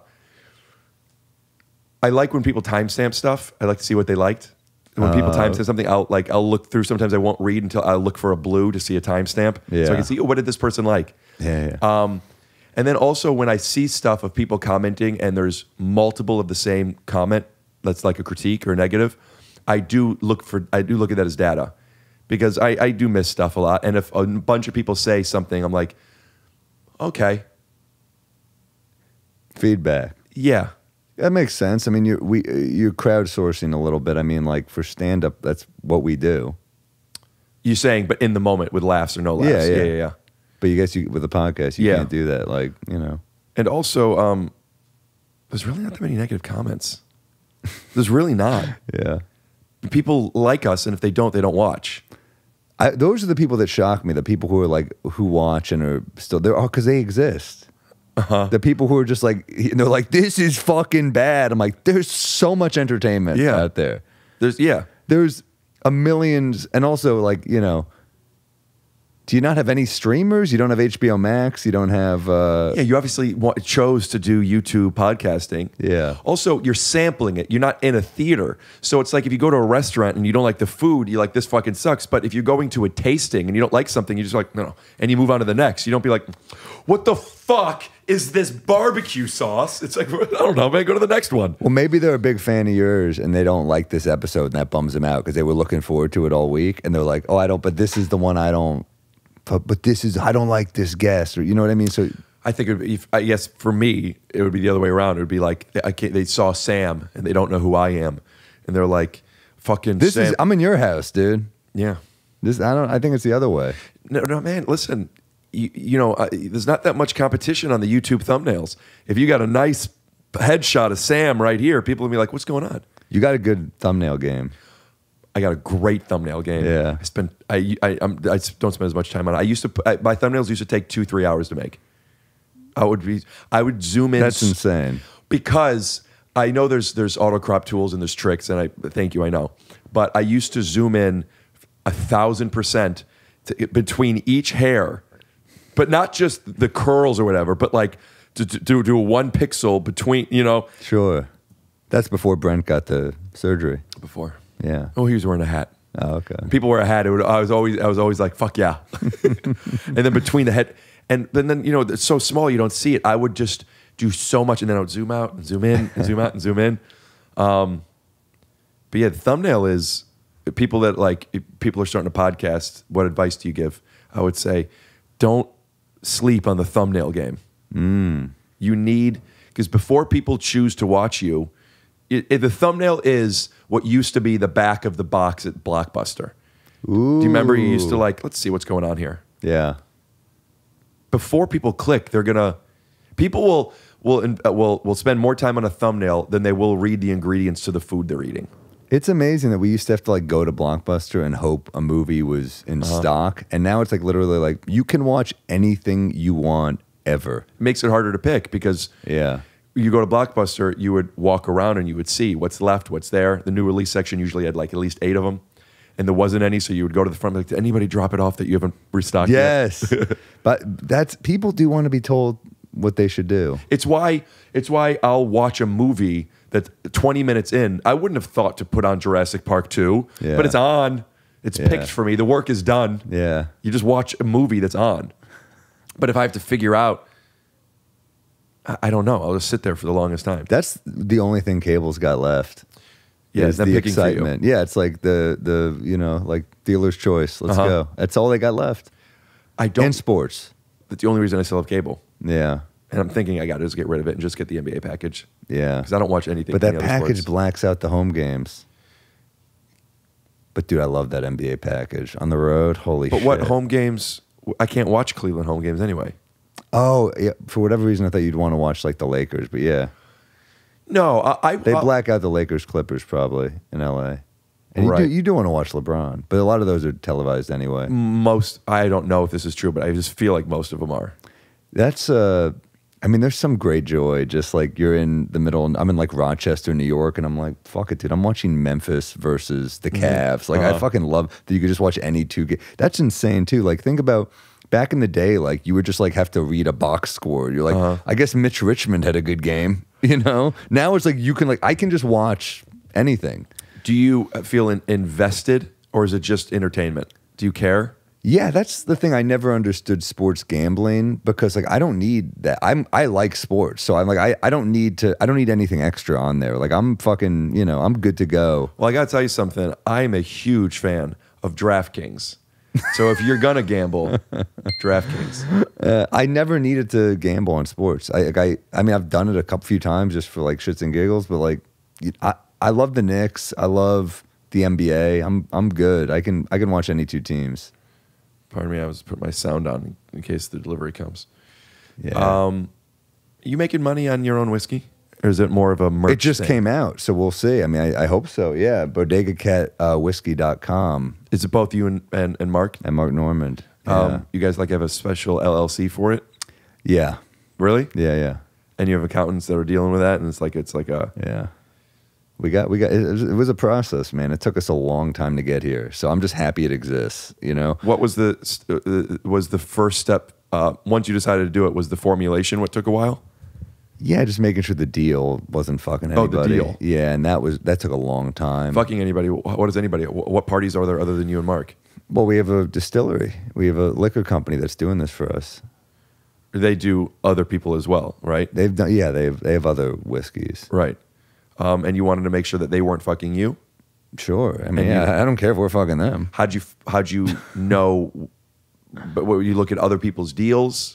Like, where'd you get that data? Yeah, I have a lawyer who did it, Right. and he was like, "I've done other liquor deals, so let me make sure we're good." And it's a lot of back and forth, and then like, you know, bottling and designs, and you want to make sure it looks cool, and I think it looks cool. So do you have distributors, or is it just you guys pushing it so far? Well, we have a guy who has connections to liquor stores and markets, and he knows how to get it in bars and stuff. So it's a long process, but it's and liquor laws, state laws are insane.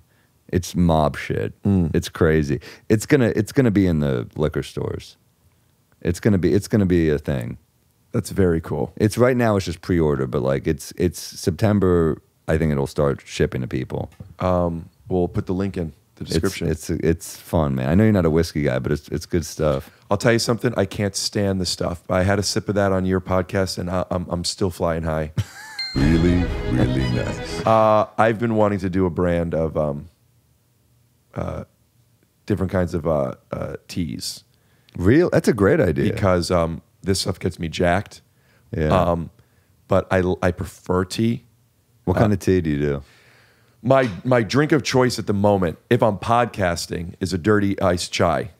Wow, dirty? Yeah. What does that mean? It means with espresso to give me a little extra caffeine. Wow. But I want to do stuff that you could add coffee to if you want. Like what? What's that? Like what? I mean, I'm on the ground floor here. Just this is what I like. So I'm always making stuff. Like, ideally, I would like to have syrups are the best, but you need to have sugars in there, and I want it to be something I'm happy to drink and is a healthy drink. And powders are tough formulations, but I want to have something that you could just almost like what instant coffees are, but it's powdered with chai and with a coconut.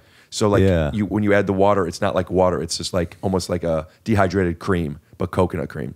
That sounds pretty good. And just add some water to it, or if you want to add a shot of espresso, or you could just put in coffee.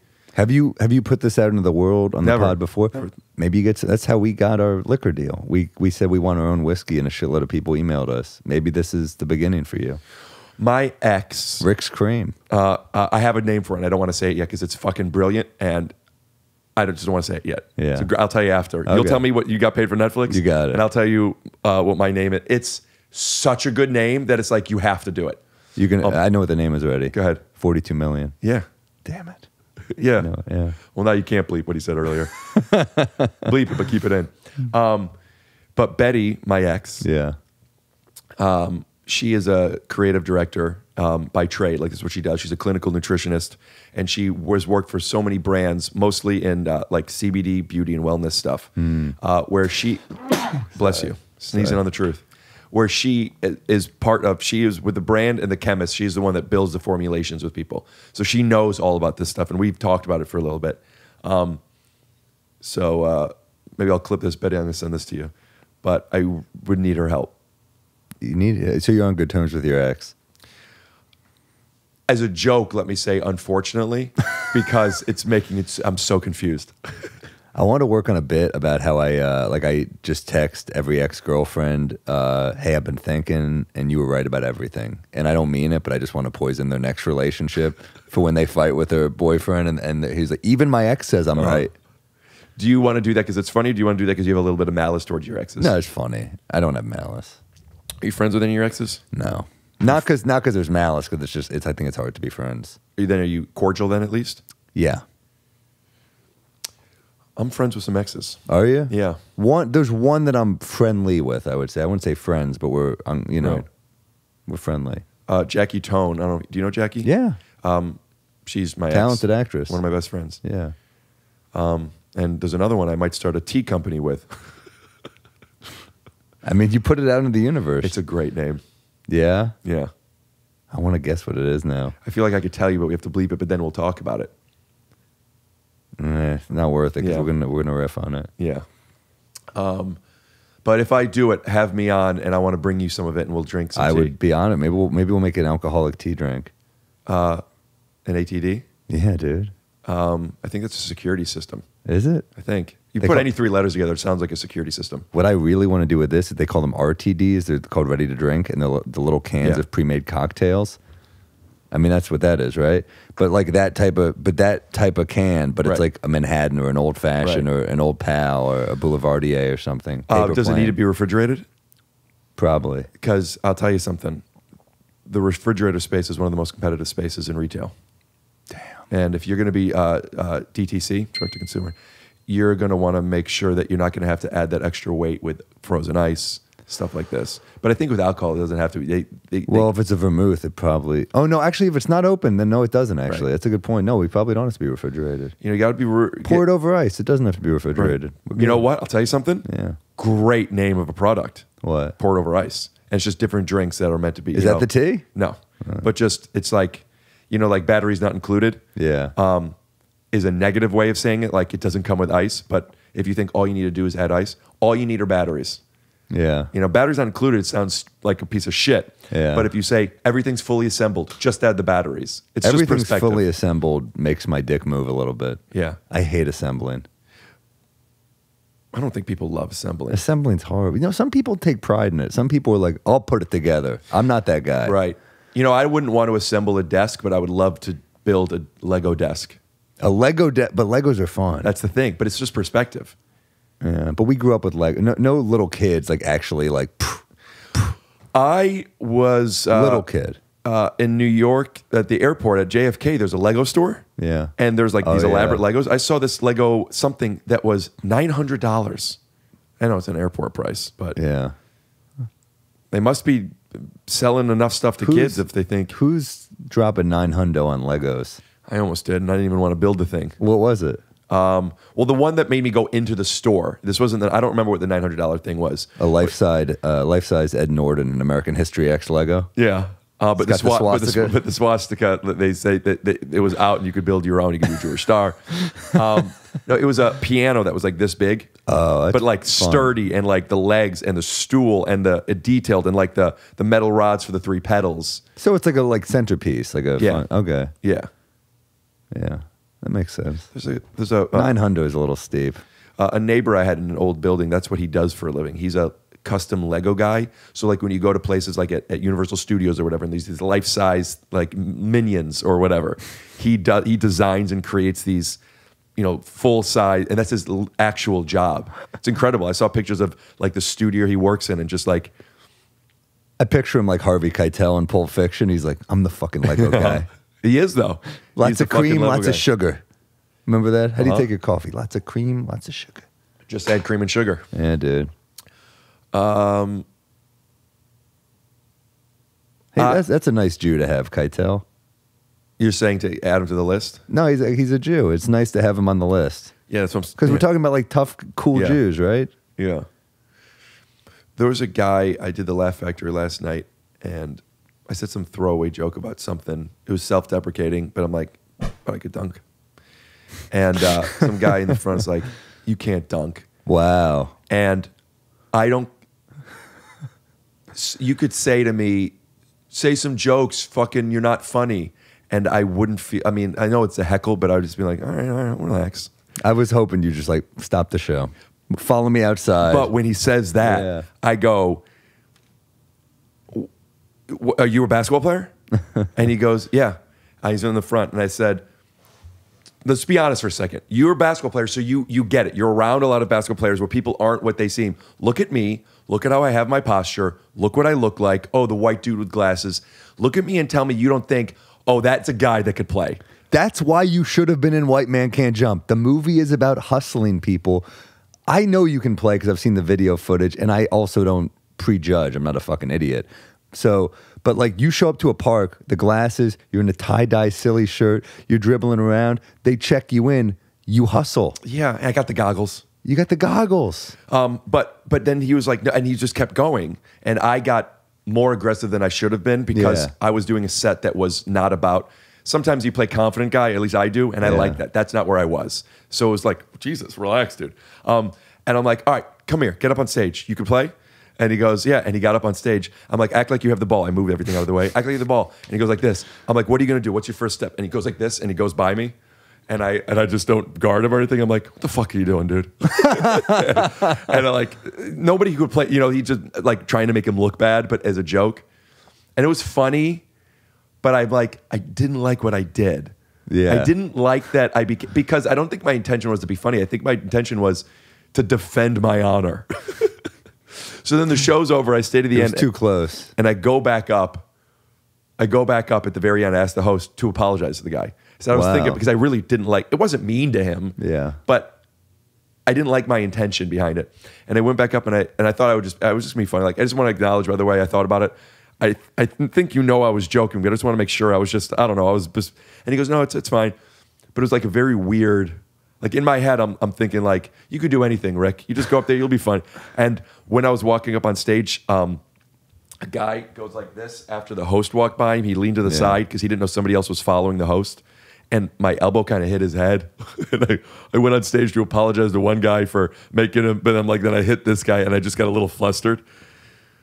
I don't know. It sucks when you have that like opening for the heckler and you're like, I blew it. But I don't even know if I blew it. I'm just so unaware of if I'm being mean or like that when I mentioned like Foley thought I didn't like him. Yeah. I just am like trying to be more conscious and better understand. Did what I do was mean? Because if I don't feel, I think you got to post that clip and look at the comments. I don't know if they recorded it. Laugh Factory doesn't always record. Oh yeah, that's true. But yeah, that's a great call. Data. That's a great call. You know what's a great segment is to. Did I go too hard on this heckler? Did I go too hard? Every once in a while, someone will be upset, and it's just when you deal with enough people. I was at the Improv the other night, and there was a guy who goes on stage. They bring him on. They're like, he's a special. This guy's a special, guest. He's like, he's never done comedy before. I'm like, but he's not a special guest. He's a guest. But he goes on stage, and someone whispers to me, like, it's gonna be quick. He's gonna propose to his girlfriend. I'm like, oh, all right. Does fucking 10 minutes of shtick. He's bombing his dick off. He's got a thick Russian accent. I'm like, is this a character? I don't know what he's doing. And he's just like, but Russia, that's weird. What's going on over there? I'm like, this guy, this is the build up to the proposal. Bombs for a hot 10 to 12 minutes. It's brutal. Maybe more. It felt longer because it was not good. Then he goes, but honey, I don't deserve you. Like he tries to segue this in. He proposes and everyone's like, oh, all right. She says yes. And I'm like, I got to follow this shit. Right. And it was like, this is a fucking weird thing, But is the point you're saying that like you don't want to go too hard against a guy that did something nice? No, I don't know why I brought that. Yeah, I did. I teased him a little bit. Yeah. I said if I bomb, I'm going to propose too. And I said, and I'm Ukrainian, so who's the real, you know. But no, yeah, I don't want to go too hard because also it's like a happy moment in his life. You kind of like, well, this is like I think that's what everyone in the room felt with like, this is not good, but good for him. But yeah, but this is one of the great moments in your life. So Right. let's support. I'm like, hey man, you could have just gone up and proposed. You didn't need to. Yeah, that would have killed. That would have killed. Yeah. You just want to coach this guy. I'm like, I know you're never going to do stand up again, but if you ever propose again, you might get married again. What would you advise? Just if you wanted to do a bit, Just say, what what's was the bit? What's the bit? Just be like, you know, man, what's the deal with dating? You do like one quick dating joke. And anybody here in a relationship? Yeah, just quick. What about you, Miss? Like he's doing crowd work to his fiance. Tell your face. Yeah. He's just bombing. I'm like, now you're just doing crowd work. Bad said. Yeah. Hey, this ain't a TV. This is real life, babe. I can see you. What about whenever somebody goes to the bathroom and then comes back and they were gone for more than a minute? They're like, you were gone long enough. I know you were taking a big steamy shit. And the audience laughs and you're in the back being like, why'd you do that? You can't do that. Yeah. Yeah. It's interesting. That's what in the Letterman interview at one point he goes like, stand up is art. And I said, no, it's not. We ask audience members if they were pooping during, like, there's no art that we're not artists. That's a very funny response. And I don't want to negate you. I do have I disagree. Really? Yeah. I think I'm an entertainer. I don't think I'm an artist. They're not mutually exclusive. All right. And I absolutely think we're artists. It doesn't mean that we're good artists. I'm not. I mean, like, where's the line? What's the lowest form of art? If the intention of art is to both be expressive, but also on the receiving end, for people to be able to feel something, whether it's what you intended or something otherwise, to be able to have an escape in something. I had a new appreciation for television and movies when COVID happened. I always loved them. I mean, I got into this business because of that. But when I'm struggling and washing my potato chips bags over and over again, and not wait, you're washing your what? Potato chip bags. Remember, I don't know if you're washing stuff the first few months, right? All the groceries. You know, it's funny. I forgot that blocked that out. Yeah, damn. And then also things I would wiping them down. Yeah, I'm in the sink, dude. You're in the sink? I ordered stuff on... What kind of potato chips are we talking? Anything that's avocado oil or olive oil. Oh, all right. And washed in soap and water and chemicals. But you'd have to order from Whole Foods and they were so busy that you couldn't order right away. So you would have to order in this 8-hour window 2 days from now. Yeah. And I'll be home. But sometimes it would come when I was having remember when you used to be like, I got stuff to do during the COVID thing. You're like, I'll be here. Come at 3 in the morning. I'll be here. Yeah, I'll be awake. Yeah. Watching Ozark and shaking. But I would get it, and then sometimes it would come, and I would have some bad moments where I just can't. And my bags of groceries would come, and there's some frozen stuff, and I have to get the frozen stuff into the freezer. But I didn't have the mental energy to wash everything because I'm washing it well. And I would be having like these panic attacks almost. I say almost because they weren't true panic attacks, and I know what those are, and I don't want to be hyperbolic, but it was bad. Yeah. Where I'm like, I don't have time to wash all of these boxes and soap or take them out of boxes. Anyway, it was a tough time. But that was a really bad time. But what we were just talking about, why did I bring that up? Washing stuff. It was art. Right. Being able to, when I'm in this, to sit on my couch and just watch Ozark or Handmaid's Tales or rewatching Sopranos, whatever it is. And I was like, that's by the way, our accents right there. You say Sopranos, I say Sopranos. That just revealed our accent difference, I think. Is Sopranos wrong? Because I don't know. You're closer to Jersey, so you would be right. Tony Soprano. Yeah, you're right. I say Soprano. I say Tony Soprano. Yeah. I think I say soprano for singular, Sopranos for... but you're right, it's Soprano then. The best, just the best show. But watching it and how it truly... I had an escape, and I felt gratitude that these things exist, because I don't know what I would do because I couldn't... That was how I recharged and how I escaped. Yeah. So you see people commenting things, even on our podcast, about thank you so much, it was an escape for... Yeah. I would have felt before like, thank you, I know you like it, it's not an escape. But now I'm like, no, this really is. And this isn't a pat on our back. This is what the art of this is. My friend Phil Hanley would say that on stage. He said to me one night, he goes, thanks for coming out tonight. He goes, I used to not mean that. He's like, because he now knows what it's like to not right come out. What we do, and I want to make sure that I'm being specific on this because I don't mean you or me in particular, but you and I are included in this. Okay. We have spent. We took steamy shits earlier today. We have spent. I want to be sincere with this. Sure. We have spent so much time. Yeah. So much time working on our craft. Mm-hmm. For whatever selfish reasons that may also be included. Sure. We've gotten good at something, and we're molding it, and you play with it. And this is even your throwaway line of if I bomb, I'm gonna propose. I'm from Ukraine. It's little things that just were intuitive. It's just you just have that, and when any situation, and like the people that have that skill set and then build something, and be able to express our insecurities and our fears. It's just like. It's really a special craft. Again, it doesn't mean everyone's good. Most people aren't. But I do think it's art. And when people, I think I've seen you say it on something. I don't remember what. I do feel like it was you. But somebody was like, this conversation, like, I wouldn't say it's an art. I'm an artist or something. And I'm like, yeah, you are. Mm-hmm. Absolutely. I also think it's important to recognize what you do as art so you don't cheat and just put out something that isn't art. Mm. You know, like, I don't know. I'm feeling maybe it's the coffee. I'm getting into it, and I feel like I'm losing you. No, you're not. I'm listening. I think this matters. I'm going to do my Jerry thing. Actually, what I think. No, I think it's. I think we're finely tuned entertainers, which I think you can be too. That's what art. Art doesn't have to mean it's fixing people's marriages or they're going to a museum to appreciate this bust. But to be able to be entertaining consistently. I guess instead of elevating us to artists, I think I'm bringing down what art, the literal definition of art is. Sure. You're making people feel Who's something. like the lowest form of art? Are pole dancers artists? You know, there's a pole dancer that was on America's Got Talent that did this amazing thing with the animated background and stuff. I was like, so maybe we just got to widen what art is. I guess that's what I think. I'm saying. But also to appreciate what you're doing as art, to allow yourself to recognize and hold yourself at a standard of. You know, a common thing whenever you're pitching a movie or a show, they ask is like, what do you want the audience to feel when it's done? You know, like that question is important. It doesn't need to guide everything, but like if you can't answer that, how do I want them to feel? Happy. Yeah. I feel good. Yeah, happy is surface. That was a fun night. I have other specific things I want them to. What do you want them to feel?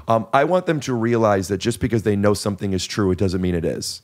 And I want them to think about that like, oh, there's multiple perspectives of things, not the right perspective. I want them to think, oh, that's funny because it's true, and that's enough sometimes. I want them to think that the Holocaust was real. I think you're joking, but that is a cause. It's important. Yeah. Yeah. I don't think I'm playing a lot of crowds that don't think it was real. Right, but, probably the same. My uncle Paul, who passed away a few years ago, I was very close with, was a writer. Yeah.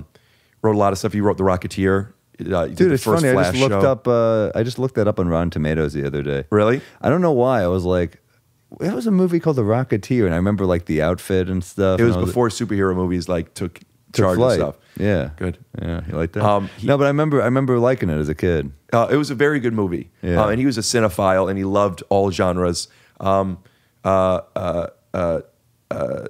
someone famous direct that or something? I don't know who directed it. And he and his writing partner, Danny Bilson, wrote it, and he did the Five Bloods, that new Spike Lee movie. I heard that was good. It was good. I guess it's not that new now. But he said to me that and he's Italian, not Jewish. You wouldn't know the difference with that kind of Italian. But he said we were talking like the generation of Jewish comedy has kind of gone. Yeah, Jews are everywhere, obviously, but like. You know, the Woody Allen and Larry David still exist, but like, you know, Larry Sanders, Seinfeld. Who is now the Jewish thing? And it exists in stand-up, but I'm talking in narrative form.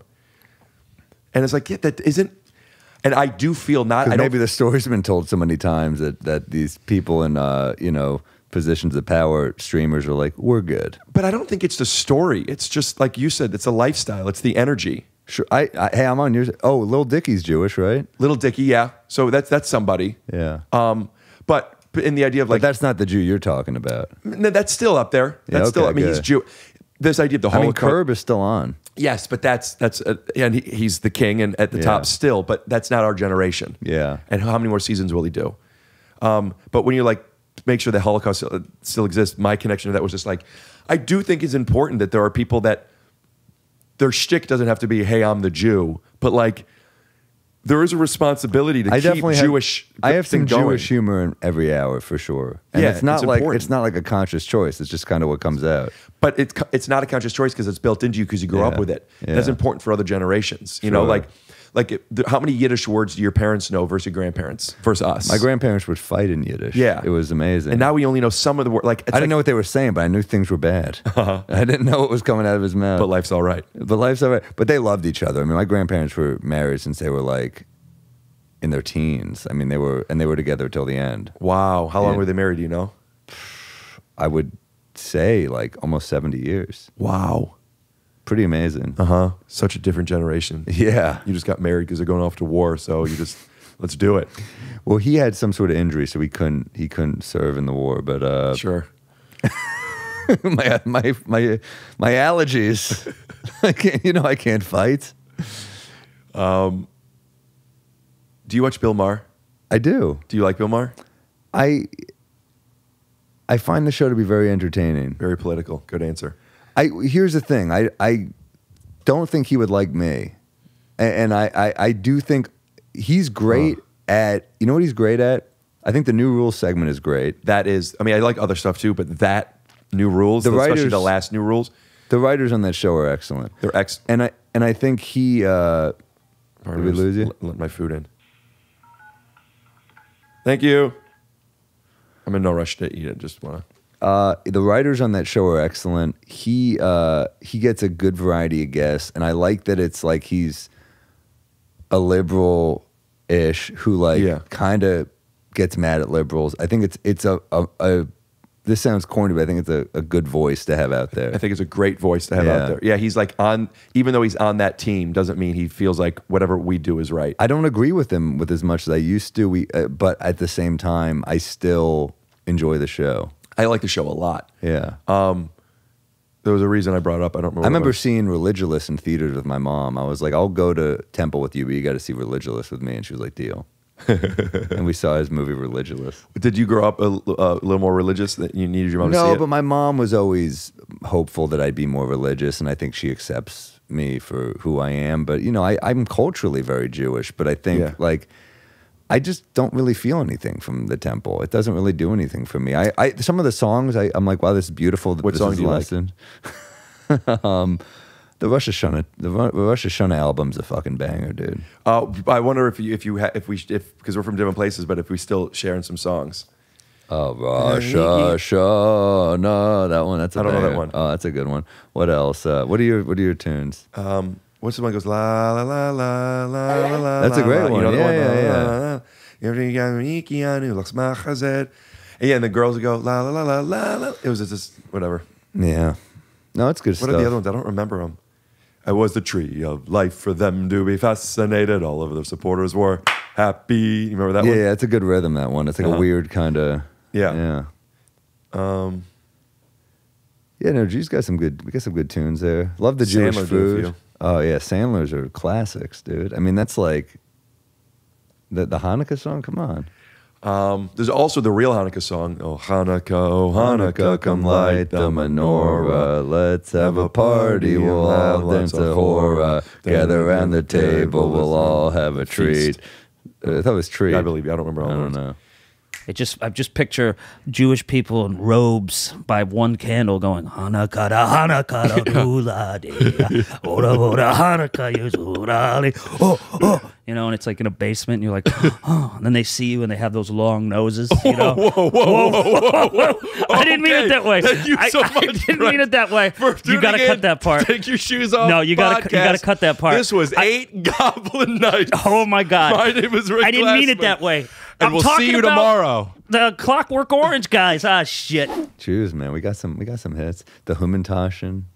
We talked about Hamantash on Yeah, on ours. ours, yeah. I like, man, something about like, I remember they did a Curb episode where Larry was really mad he got the whitefish salad sandwich. Great episode. Great ep. But he I remember, tries to change with Ted Danson. But I remember being like, dude, whitefish is fucking good. Whitefish, capers, and onions. I heard that. I was like, that's my type of. I don't eat it. I mean, try to kiss a woman after that, she'll fucking run for the hills. Try to kiss her before that, it's still nerve-wracking. It's still tough. But with that sandwich in your mouth, whitefish and onions, you're asking a lot of a woman right there. Yeah, but That's I a don't lot. eat that anyway.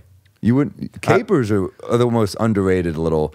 You throw capers in a pasta dish. You throw Capers them in on a bagel. pasta dish is the only place I know that I eat them. Capers are wonderful, salty little treats. How often do you eat something and think about, could I kiss a girl after this? I don't dictate my food by whether or not I could kiss a girl. If it's just one thing, but if you're throwing like garlic, onions, if there's like 3 or 4 things in there that you're like, I'm gonna smell like shit. I don't care. Try to be conscious of my smell. But don't you brush your teeth? Of course. Does Not that at kind the of restaurant. You making out with her over dessert? Maybe. Play my cards right. Very cool. Yeah. Not me. I'll be brushing my teeth. I also need to feel comfortable around a girl. This is kind of, I'm going to A to C I here. fuck after whitefish, dude. It's good merch. Yeah. Fuck after some smoked salmon and onions. I can't have sex with a girl that I can't fart in front of. Yeah, you got to fart. Right. Farts are grosser than whitefish and onions. But they're natural. Excuse me? What? I farted. No, but isn't a fart natural? Of course. Yeah. It's natural. Yeah, no, I love I love a woman you could fart with. It's share everything. Uh-huh. They hold it in. Sometimes women will hold in farts, but they never hold in their feelings. I prefer the farts. we get laughs in there. Yeah. I have this idea that I've been wanting to implement and I haven't yet. Yeah. And I've talked about it a couple of times. I'm going to pitch it to you. Tell me what your thoughts. Yeah. I want to have a microphone here, like a stand-up mic, a stand. It's just there. Oh, you just walk over to do it quick. And whenever we're talking about something and it's inspired, like. Oh, I love that idea. And then the other person knows just to be quiet. You stand up, and we do this device a lot when we do stand-up where, do it now. Lights go off. Spotlight. How we feeling tonight? It looks like that. I also think that's a great thing to implement when doing live shows like podcasts. I love it. Because then it's stand up, but also to do it in the living room, like you would be playing to the camera. But I love that. Yeah, right. And then we'll put in the laughter. You can play in the Seinfeld music, bam, bam, bam, bam, bam, bam, and you're like, what's the deal? Yeah, you just do your stand up. Well, you have comedian friends too, and comedian friends. Here we go. Do your stand up. What's the deal with comedians? Yeah, that's a great idea. I love, what were we talking about before that? Jews, capers, kissing girls, smells. Capers are great. Key supporting player.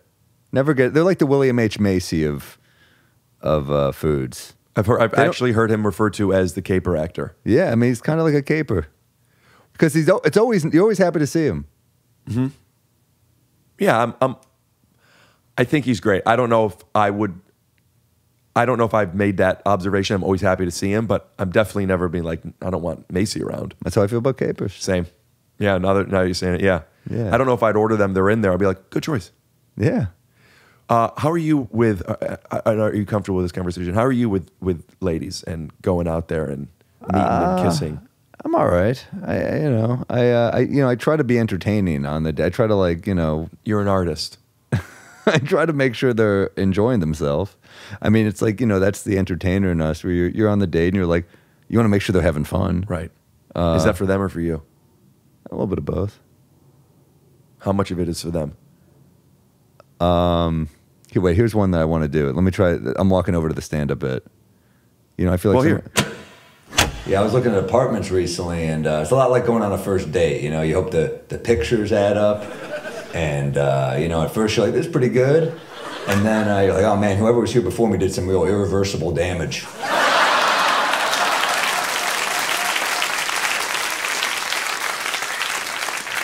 Yeah, well, anyway, dating. It's weird, huh? That was a good crowd right there. Yeah. They were good. Funny bit. They were great. Yeah. That's some new stuff I'm kicking around. I don't love bringing in audiences into my living room like that. Yeah, it's that's tough. why at some point maybe I'll want to get a studio, but it is nice having them. It's not. Yeah, they were fantastic. Yeah. Yeah. They're a bunch of it's the back of the Looney Tunes. Yeah? That's what we do sometimes, yeah. You know what I just watched? I hadn't seen since I was a kid, and I Original certainly Space didn't Jam. get it when I was a kid. Who Framed Roger Rabbit? I haven't rewatched that. I remember loving it. It's incredible. I bet you that holds up big. It's incredible. This is today's Who Framed Roger Rabbit is a podcast. Yeah? We do a lot of I had Howie Mandel on, and we did Bobby from Bobby's Oh my World. God, you two together is like, that's like the most germophobic. It was a very special episode. Were both of you in a bubble? No, but we both talked. It was very, very great. Nice. He came back. He did a second one. I did one with my whole family. It was He's a great guy. I barely know him, and I married to America's Got Talent, and it was a terrible experience, but he was so nice. He would like you. You should do his podcast. Okay. I'll ask, next time you're in Sure, town about it, yeah. but you guys would connect well. Yeah, we chat a little bit on there, and he was so nice. It was Howie was here. I was here. Mom, dad, cousin there. So stoned. Also, my mom has tissues, and we're both just, like this. It was a very good episode. But the first one when Howie came on, we had Bobby from Bobby's World come in, but now he looks 30. Wow. And cut to a clip. Also, before you go, I do have a surprise for you. Okay. Bobby Jenerick. Oh my gosh. Oh my. Sorry. I haven't seen. It's good to see you too, Howie. I haven't seen. What have you been doing? Nothing. What's he paying you to be here? It's not Who Framed Roger Rabbit, but like I love incorporating that kind of stuff. Yeah, no, you're so I want to do creative a with this cartoon pod. soon. Dude, I want to be a cartoon character. We should be animals. Make me like you. What animal are you? You're like a bird or something. I'm a pigeon for sure. Yeah, if I was can an see you as a animal. pigeon. Yeah, I would think I would be a donkey. I love that. Let's do that. What's the concept? I don't know. We'll figure it out. We're animals, man. We're survives. We're survivors. You in a pitch meeting. Yeah. What's about? I don't know. We're animals, man. We'll survive. I'm a fucking pigeon, bro. You think I'm not going to crack this code? Me as a pigeon? Do you know the show Mike Tyson Murder Mysteries? Yeah, I never saw it, but I saw a commercial It's for it. it's good. I did an episode. I friends with the creators of it, and they wrote his name is Glassman. It was very cool because I had never done that before. And there was like Mike Tyson is saying my name. It was really cool. But one of the characters was a pigeon. It was voiced by Norm Macdonald. Wow. Yeah. I can't believe he's dead. Yeah. Did you know him well? I never met him, but I mean, I grew up. Yeah, he with was him. a legend. Yeah. Dirty Work is one of my favorite movies, which also I haven't seen in a while. But I love Artie Lang too. Yeah. We grew up with comedians that were younger than us when we were watching them. And I saw Seinfeld yesterday, and then I saw Sarah Silverman. And I'm like, these people are here where they were when I was a kid, but they've just gotten older. And we're at the age now where they were. We're older than it. And it's like, that's when kind of the question when I was asking, like, do you feel like you're like, where are you in the zeitgeist of a big popular? And I just don't think comedians are what they were then, for better and for worse. Sure. The celebrity aspect of it and the novelty of it is it just doesn't exist anymore. Well, there's just a million things. There's Yeah. it's not like there's one show that you go on anymore and you're famous. It's like you just do a bunch of stuff, and it's very hard, I think, to just be like a famous. It's closer. Sorry. Yeah, I mean, it's a different game now, man. But I mean, by the way, they both look amazing. Jerry and Sarah both look. They look amazing, incredible. And I noticed that too. They look Yeah. incredible. Yeah. Yeah, They look really good. So I'm saying they must not be stressing too much. They're eating well. Jerry eats very well. I follow his wife on Instagram, and they eat very well. Oh yeah, good follow. She's a good follow. Send her to me. A lot of Jerry pics. I'm following her to get to him. I want more Jerry in my life. Who would you rather be on buddy with, Jerry or Larry? I mean, Larry, kind of, but Jerry's a New York guy. So, I mean, to be friends with Larry, we'd just be Larry's phone from New York. friends. What? Larry's from New York. But he lives here. Right. So I mean, Jerry. I mean, like I'm an Upper West guy. We could like. Oh, you're saying you could actually be in the same room with them more. Geographical desirability plays a role here. If the only time you'd be, if you could only kick it with them X times a year and it'd be the same amount, you see Jerry 5 times, Larry 5 times. I think I like them both for different reasons. I mean, Larry.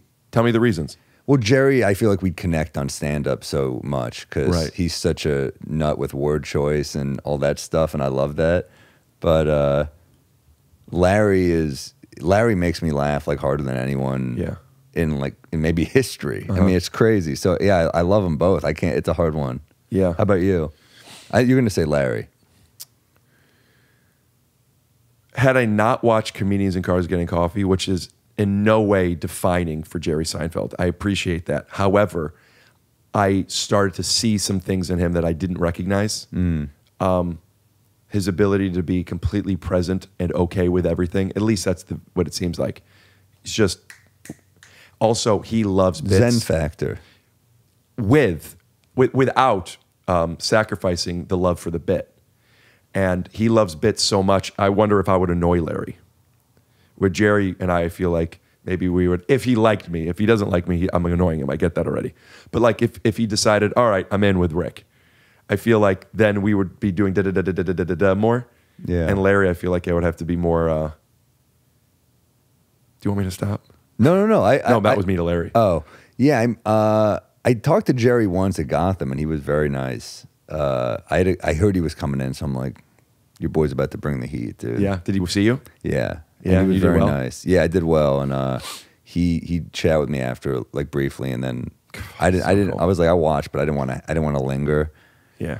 And yeah, that shit keeps you going. When you're like a young comic, you're like, hey, that'll keep you going, for sure. I auditioned for with Larry a few times, and then I was at a. Have you been on Curb? No, not yet, but they bring me in, and I really, really, really, really want to be. You should be on it. But Jeff Schaefer, who's one of the EPs, who Sure. also co-created the Little Dicky Show. Bergen Schaefer. Yeah. I became buddies with him, incidentally, when he was a guest on Rich Eisen, and they called my grandma, and they were talking for a bit. And then I'm like, I got to meet Jeff Schaefer. And then we met, and he's unbelievable. But I was meeting with him, and we're talking in his office, and then Larry just pops in. Wow. And just like, you remember Rick? Because I auditioned from like a year ago, and Larry is like trying to place it. And I was like, it's okay. He's so honest. Most people be like, oh, Yeah. of course. But Larry's like, And I said, it's okay.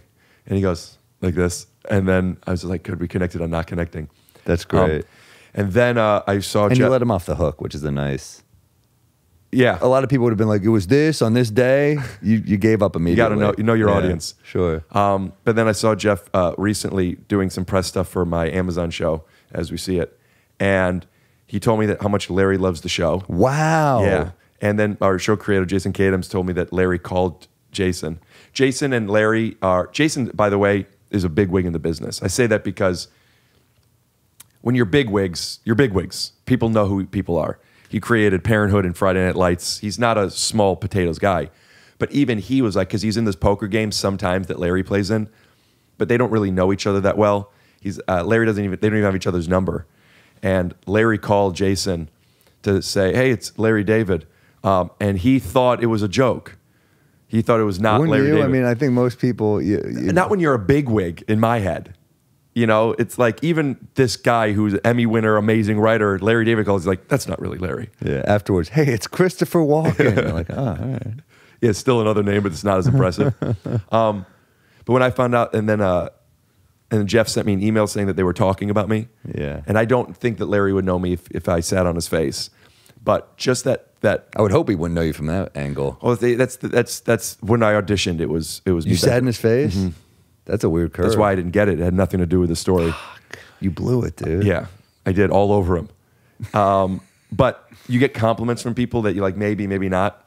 But then when I hear that, it's like, I mean, I'm telling you about it 3 months later. It's like, Larry saw something and like something. So like, so to answer the question, Larry is the king, though. He is the king. Yeah. They're kings. They're both kings. If Comedians and Cars Getting Coffee did more, you think you would be on it? I don't know. Probably not. I mean, there's so many people he hasn't had on yet, right? Mark would be on it, right? I would hope. Is it still like a special thing to him that they're friends, or is it? Yeah, I think so. I think they're like text friendly. I mean, like from his point of view, like is he like Jerry's calling? Mark is such a big, like Mark's guys growing up were Norm and Jerry, so I think for him it's like yeah, that'll never go away even if they got close. How could it? Yeah, it's like they're still, you know. Do you think you'll get him on the podcast? Ask Mark. I don't have his number, so has he reached out to him?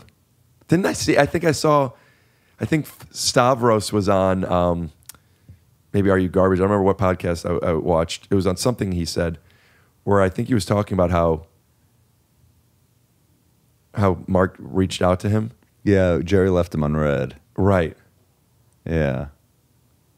I mean, shit, that guy's busy. I mean, it happens. I message Blake Griffin. Sometimes he gets back to me. Sometimes he doesn't. He's a busy guy. And when he doesn't get back to me, I think like, oh, I was probably bothering him. Yeah. No, or he just missed it. He's busy. Logically, of course. Yeah. I don't know if it happened. Although I bet if you had a sweet rack, you would have saw that text. I don't want to put out in the universe that Blake really responds to big tits because that's not my. I don't know. It's not mine to say. I was putting myself in Blake's shoes if I were Blake. Is that a thing you're attracted to? Is big boobs? I mean, small boobs are great too. I don't know. I mean, yeah. If I saw big boobs, I'm like, that's fucking cool. Big boobs were important in the '90s. They were big. They're not as important anymore. Not as big. Now I think what's important is a family woman. Yeah, me too. I like to end all podcasts with what would my guest's theoretical perfect woman be like? Looks, personality, and how she felt about you.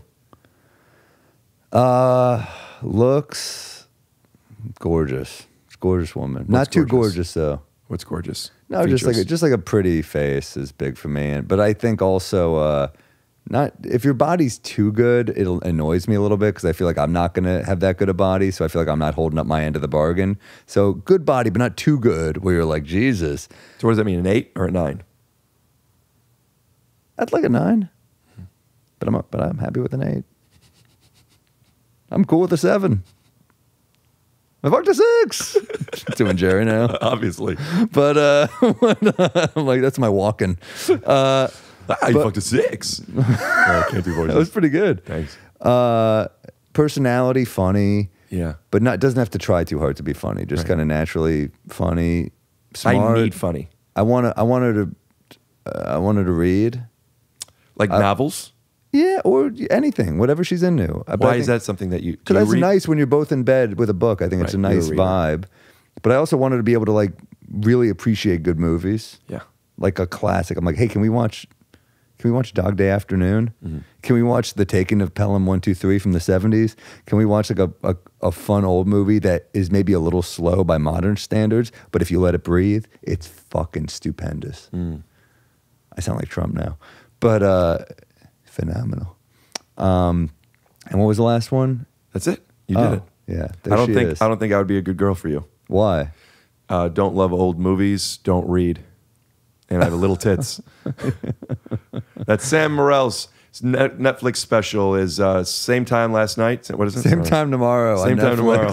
Hell of a plug to end this one. What's that? What's the horse shit you're peddling here?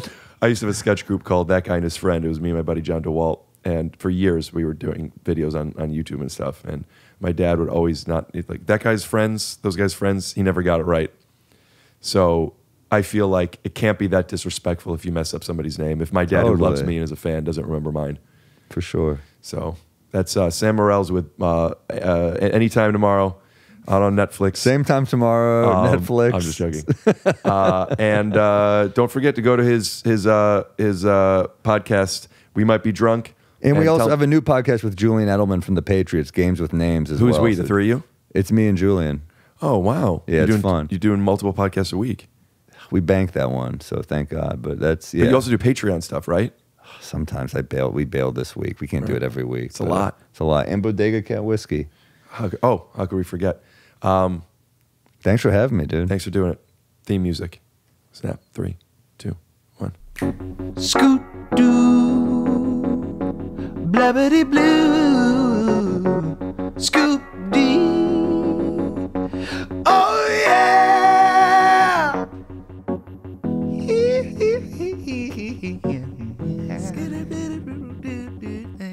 That was great, Bricky.